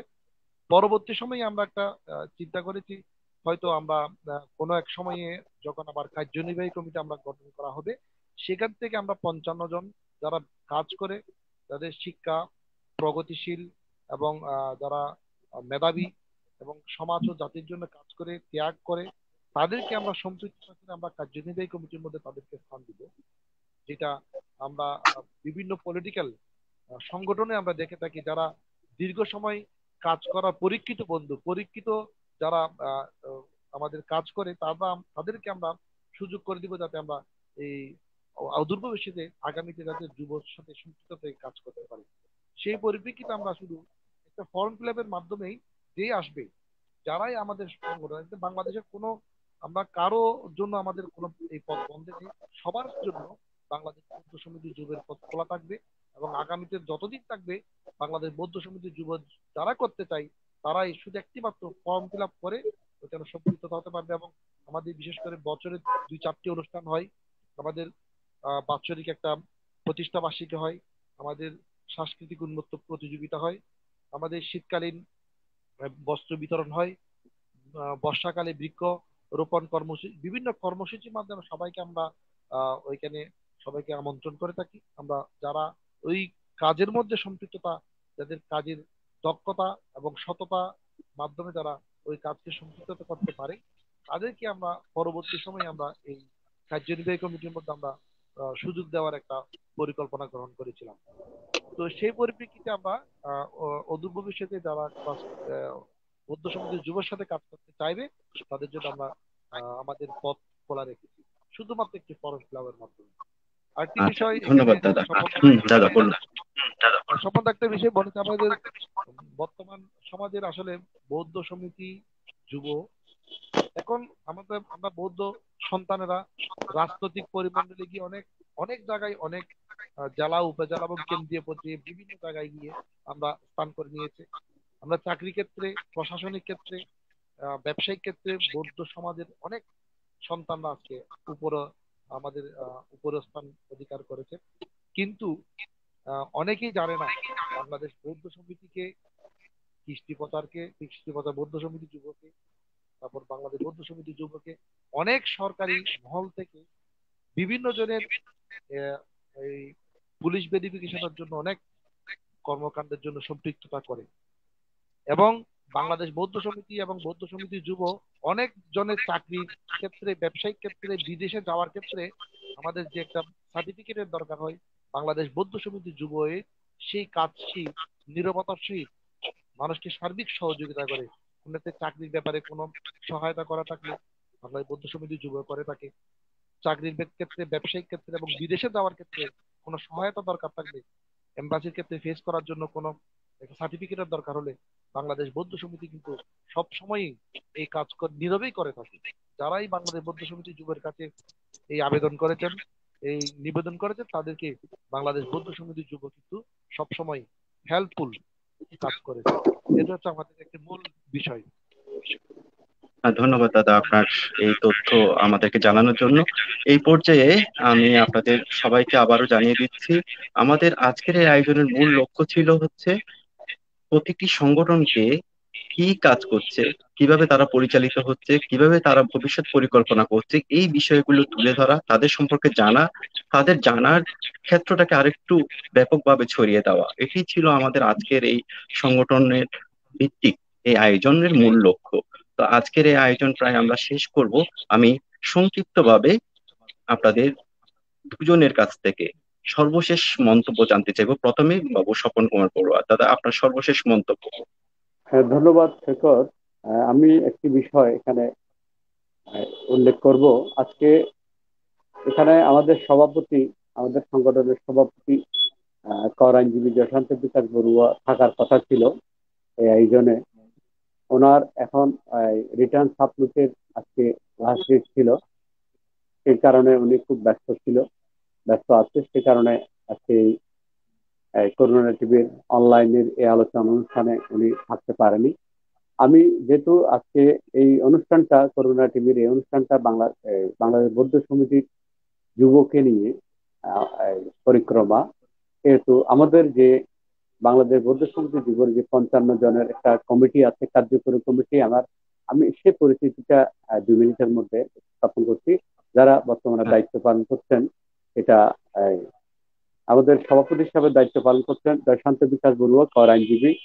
সিনিয়র সহসভাপতি আহ, চন্দন কান্তি বড়ুয়া, সহসভাপতি কল্যাণ চৌধুরী, সহসভাপতি বুদ্ধিমিত্র চৌধুরী, আহ, প্রকৌশলী অসীম বড়ুয়া, সহসভাপতি বাবু সুবিমল বড়ুয়া বাবুল, সহসভাপতি বাবু অরূপ বড়ুয়া, সহসভাপতি বাবু রঞ্জন বড়ুয়া, সহসভাপতি বাবু টিপু কুমার বড়ুয়া, সহসভাপতি বাবু শিমুল বড়ুয়া, সহসভাপতি বাবু বিমান বড়ুয়া তালুকদার, সহসভাপতি। আমি সাধারণ সম্পাদকের দায়িত্ব পালন করছি স্বপন কুমার বড়ুয়া। যুগ্ম সাধারণ সম্পাদক বাবু সপু বড়ুয়া, সীমান্ত বড়ুয়া প্রকৌশলী যুগ্ম সাধারণ সম্পাদক, সঙ্গপ্রিয় বড়ুয়া অসীম সাংগঠনিক সম্পাদক, অনুপম চৌধুরী পুলক সহ সাংগঠনিক সম্পাদক, বিকাশ কান্তি বড়ুয়া অর্থ সম্পাদক, সুমন বড়ুয়া বাপি দপ্তর সম্পাদক, কবির বড়ুয়া শিকু সহ দপ্তর সম্পাদক, প্রণব বড়ুয়া অর্ণব প্রচার ও প্রকাশনা সম্পাদক, অধ্যাপক মানিক বড়ুয়া সহপ্রচার ও প্রকাশনা সম্পাদক, সন্তু বড়ুয়া ধর্মীয় সম্পাদক, নয়ন বড়ুয়া সহধর্মী সম্পাদক, তাপস কুমার বড়ুয়া সাংস্কৃতিক সম্পাদক, দেবজিৎ বড়ুয়া বাপ্পা সহ সাংস্কৃতিক সম্পাদক, বিজয় বড়ুয়া শিক্ষা ও সাহিত্য সম্পাদক, শিমুল বড়ুয়া এক সহ শিক্ষা ও সাহিত্য সম্পাদক, স্বরূপ বিকাশ বড়ুয়া বিতান সমাজ কল্যাণ সম্পাদক, বাবু দিবাকর বড়ুয়া জিঙ্কি সহ সমাজ কল্যাণ সম্পাদক, বাবু সেতু বড়ুয়া চিকিৎসা সেবা সম্পাদক, বাবু শিমুল বড়ুয়া দুই সহ চিকিৎসা সেবা সম্পাদক, বাবু সঞ্জীব বড়ুয়া ক্রিয়া সম্পাদক, বাবু সজীব কান্তি বড়ুয়া সহ ক্রিয়া সম্পাদক, বাবু শিমুল বড়ুয়া তিন হিসাব পরীক্ষণ সম্পাদক, সুজয় চৌধুরী কার্যনির্বাহী সম্পাদক, সৈকত তালুকদার কার্যনির্বাহী সদস্য, রনাল তালুকদার কার্যনির্বাহী সদস্য, অধ্যাপক সজীব বড়ুয়া কার্যনির্বাহী সদস্য, অমরেশ চৌধুরী কার্যনির্বাহী সদস্য, বাবু শ্রীজিৎ বড়ুয়া কল্লোল কার্যনির্বাহী সদস্য, বাবু জ্যোতির্ময় বড়ুয়া কার্যনির্বাহী সদস্য, শিমুল বড়ুয়া চার কার্যনির্বাহী সদস্য, রণতোষ বড়ুয়া কার্যনির্বাহী সদস্য, জিতেন বড়ুয়া কার্যনির্বাহী সদস্য, সুপন বড়ুয়া চৌধুরী কার্যনির্বাহী সদস্য, সুব্রময় বড়ুয়া কার্যনির্বাহী সদস্য, জুয়েল বড়ুয়া কার্যনির্বাহী সদস্য, রূপাশ্রী বড়ুয়া কার্যনির্বাহী সদস্য, লিপ্টন বড়ুয়া কার্যনির্বাহী সদস্য, সজন বড়ুয়া কার্যনির্বাহী সদস্য, অমিত বড়ুয়া কার্যনির্বাহী সদস্য, সজীব বড়ুয়া কার্যনির্বাহী সদস্য, নিলয় বড়ুয়া ধ্রুব কার্যনির্বাহী সদস্য। এটা হচ্ছে আমাদের 55 জনের কার্যকরী কমিটি। আমাদের ঢাকা শাখায় দায়িত্ব পালন করছেন দীপ্তিময় বড়ুয়া শালু সভাপতি, ঢাকা শাখার বাবু কিরণময় বড়ুয়া সাধারণ সম্পাদক, কক্সবাজার জেলার অ্যাডভোকেট অনিল কান্তি বড়ুয়া সভাপতি, অ্যাডভোকেট রতন বড়ুয়া সাধারণ সম্পাদক, বান্দরবান জেলা শাখার সভাপতি রাজীব বড়ুয়া, সাধারণ সম্পাদক হচ্ছে বাবু আশিস বড়ুয়া। এই আমাদের যারা বাংলাদেশ বৌদ্ধ সমিতি যুগের কর্মকাণ্ডের সাথে সম্পৃক্ত আছে তাদেরকে আমি পরিচিত করে দিলাম আজকে, যেহেতু বাংলাদেশ বৌদ্ধ সমিতি যুগের সংগঠন পরিক্রমা সেহেতু। তো আমি ধন্যবাদ দাদা। হুম। সকল যুব সম্প্রদায়কে অনুরোধ জানাবো, আসুন আমরা সকলে সমন্বিত হয়ে কাজ করি, একতাবদ্ধ হয়ে কাজ করি। যেহেতু আমরা ছোট্ট সমাজে বসবাস করি, অল্প সংখ্যক বড়ুয়া বৌদ্ধ আমরা এই বাংলাদেশে বসবাস করছি। আমরা যদি একতাবদ্ধ হয়ে কাজ করি, সমন্বিতভাবে আমাদের পরিকল্পনা গ্রহণ করি, তাহলে আমাদের আগামী প্রজন্ম একটি সুন্দর সুন্দর সমাজ বিনির্মাণ উপহার পাবে, একটি আলো ঝলমল বৌদ্ধ সমাজ উপহার পাবে, সুন্দর বাসযোগ্য একটি সমাজ উপহার পাবে। সেই জন্য আমি সকলকে দল মত কুল নিকায় সকল কিছুর ঊর্ধ্বে উঠে সমন্বিত হয়ে, একতাবদ্ধ হয়ে, ঐক্যবদ্ধ হয়ে আমরা কাজ করি। একতাবদ্ধ হয়ে কাজ করলে আমরা সুন্দরভাবে এই দেশে বসবাস করতে পারবো। কারণ আমাদের বৌদ্ধদের হাজার বছরের ইতিহাস, ঐতিহ্য, কৃষ্টি সভ্যতা রয়েছে। এই ইতিহাস, ঐতিহ্য, কৃষ্টি সভ্যতাকে সমন্বিত করার লক্ষ্য নিয়ে আমরা সকল যুব মানুষ কাজ করে যাব, এই প্রত্যয় ব্যক্ত করছি। ধন্যবাদ দাদা। এবার আমি বাবু সপু বড়ুয়ার সর্বশেষ মন্তব্য জানতে চাইবো। আসলে আমরা ইতিমধ্যেই বাংলাদেশ বৌদ্ধ সমিতি যুব অসাম্প্রদায়িক চেতনাকে ধারণ করে বিগত 23 বছর যাবৎ যে কর্মকাণ্ড পরিচালিত করছে, যেটা আমরা পরিলক্ষিত হচ্ছে। ইতিমধ্যে আমরা সাংস্কৃতিক প্রতিযোগিতার মাধ্যমে আমরা আহ, সাম্প্রদায়িকতার বীজকে উপড়ে ফেলে অসাম্প্রদায়িক চেতনাকে ধারণ করে বাংলাদেশ বৌদ্ধ সমিতি যুব বিগত 23 বছর যাবৎ কাজ করে যাচ্ছে। আমরা আহ, একই সাথে ধর্মীয় এবং সামাজিক যে সংগঠনের সাথে মেলবন্ধন করে আমরা যে কাজ করে যাচ্ছি এবং আগামীতেও কাজ করার যে পরিকল্পনা হাতে নেব, সকল সংগঠনের প্রতি আমার অনুরোধ থাকবে প্রতিটি সংগঠন যাতে এই একই ছাতার নিচে এসে আমরা বৌদ্ধ জাতি, সমাজ এবং রাষ্ট্র বিনির্মাণের কাজ করে যেতে পারি। এবং বাংলাদেশ বৌদ্ধ সমিতি যুব সমগ্র বৌদ্ধ সমাজ নয়, রাষ্ট্রের জন্য এ সবসময় কাজ করার অঙ্গীকারবদ্ধ। এবং আজকের যে অনুষ্ঠান করুণা টিভি আয়োজন করেছে, আমি করুণা টিভিকে আবারও আমার ব্যক্তিগত পক্ষ থেকে এবং শতাব্দী প্রাচীন সংগঠন বাংলাদেশ বৌদ্ধ সমিতি পরিবারের পক্ষ থেকে আমি অভিনন্দন জানাচ্ছি। আসলে শেষ পর্যায়ে আমি আসলে আসার কথা না, আমাদের এই আমার স্থানে সভাপতি মহোদয় আম, আজকে এই টক শোতে আসার কথা ছিল, এবং ওনার ব্যস্ততার কারণে হঠাৎ করে আমাকে সম্পৃক্ততা করার জন্য আমি বাবু সৈকত বড়ুয়া এবং আহ, মজ্জুপাল ভান থেকে সহ সংশ্লিষ্ট করুণা টিভির সকল কর্মকর্তাকে আমি ধন্যবাদ এবং অভিনন্দন জানাচ্ছি। আমি আজকের এই অনুষ্ঠানকে যারা দেখেছেন এবং যারা শুনছেন তাদের প্রতি আমারও মুচ্ছিময় শুভেচ্ছা অভিনন্দন জানিয়ে আমি আমার বক্তব্য শেষ করছি। ধন্যবাদ, ধন্যবাদ সবাইকে। আজকের এই আয়োজনের উদ্দেশ্য আমরা বলেছি, আপনারা দুজন উপস্থিত হয়েছেন, আপনাদের বক্তব্য উপস্থাপন করছে, সেই ধারাবাহিকতায় আমরা অনেক কিছু জেনেছি। আর বলা যায় আপনাদের সম্পর্কে একটি স্বচ্ছ ধারণা পেয়েছি, এবং আমি আশা করি যারা সম্পৃক্ত ছিলেন তারাও এই বিষয়ে জানতে পেরেছেন। মূলত আপনাদের কাছ থেকে জানতে চাওয়া, সবাইকে জানাতে একটি সুযোগ করে দেওয়া, এটাই ছিল আজকের এই আয়োজনের মূল উদ্দেশ্য। আপনাদেরকে আবারও ধন্যবাদ জানাচ্ছি করুণা টিভি পরিবারের পক্ষ থেকে এভাবেই আমাদেরকে সময় দান করার জন্য। ধন্যবাদ আপনাদের সবাইকে। আপনারা উভয়ই ভালো থাকুন, সুস্থ থাকুন। আগামীতে আবারও এভাবে সাংগঠনিক কোনো কার্যক্রমে আপনাদের সাথে সাক্ষাৎ হবে সেই প্রত্যাশায় রইলাম।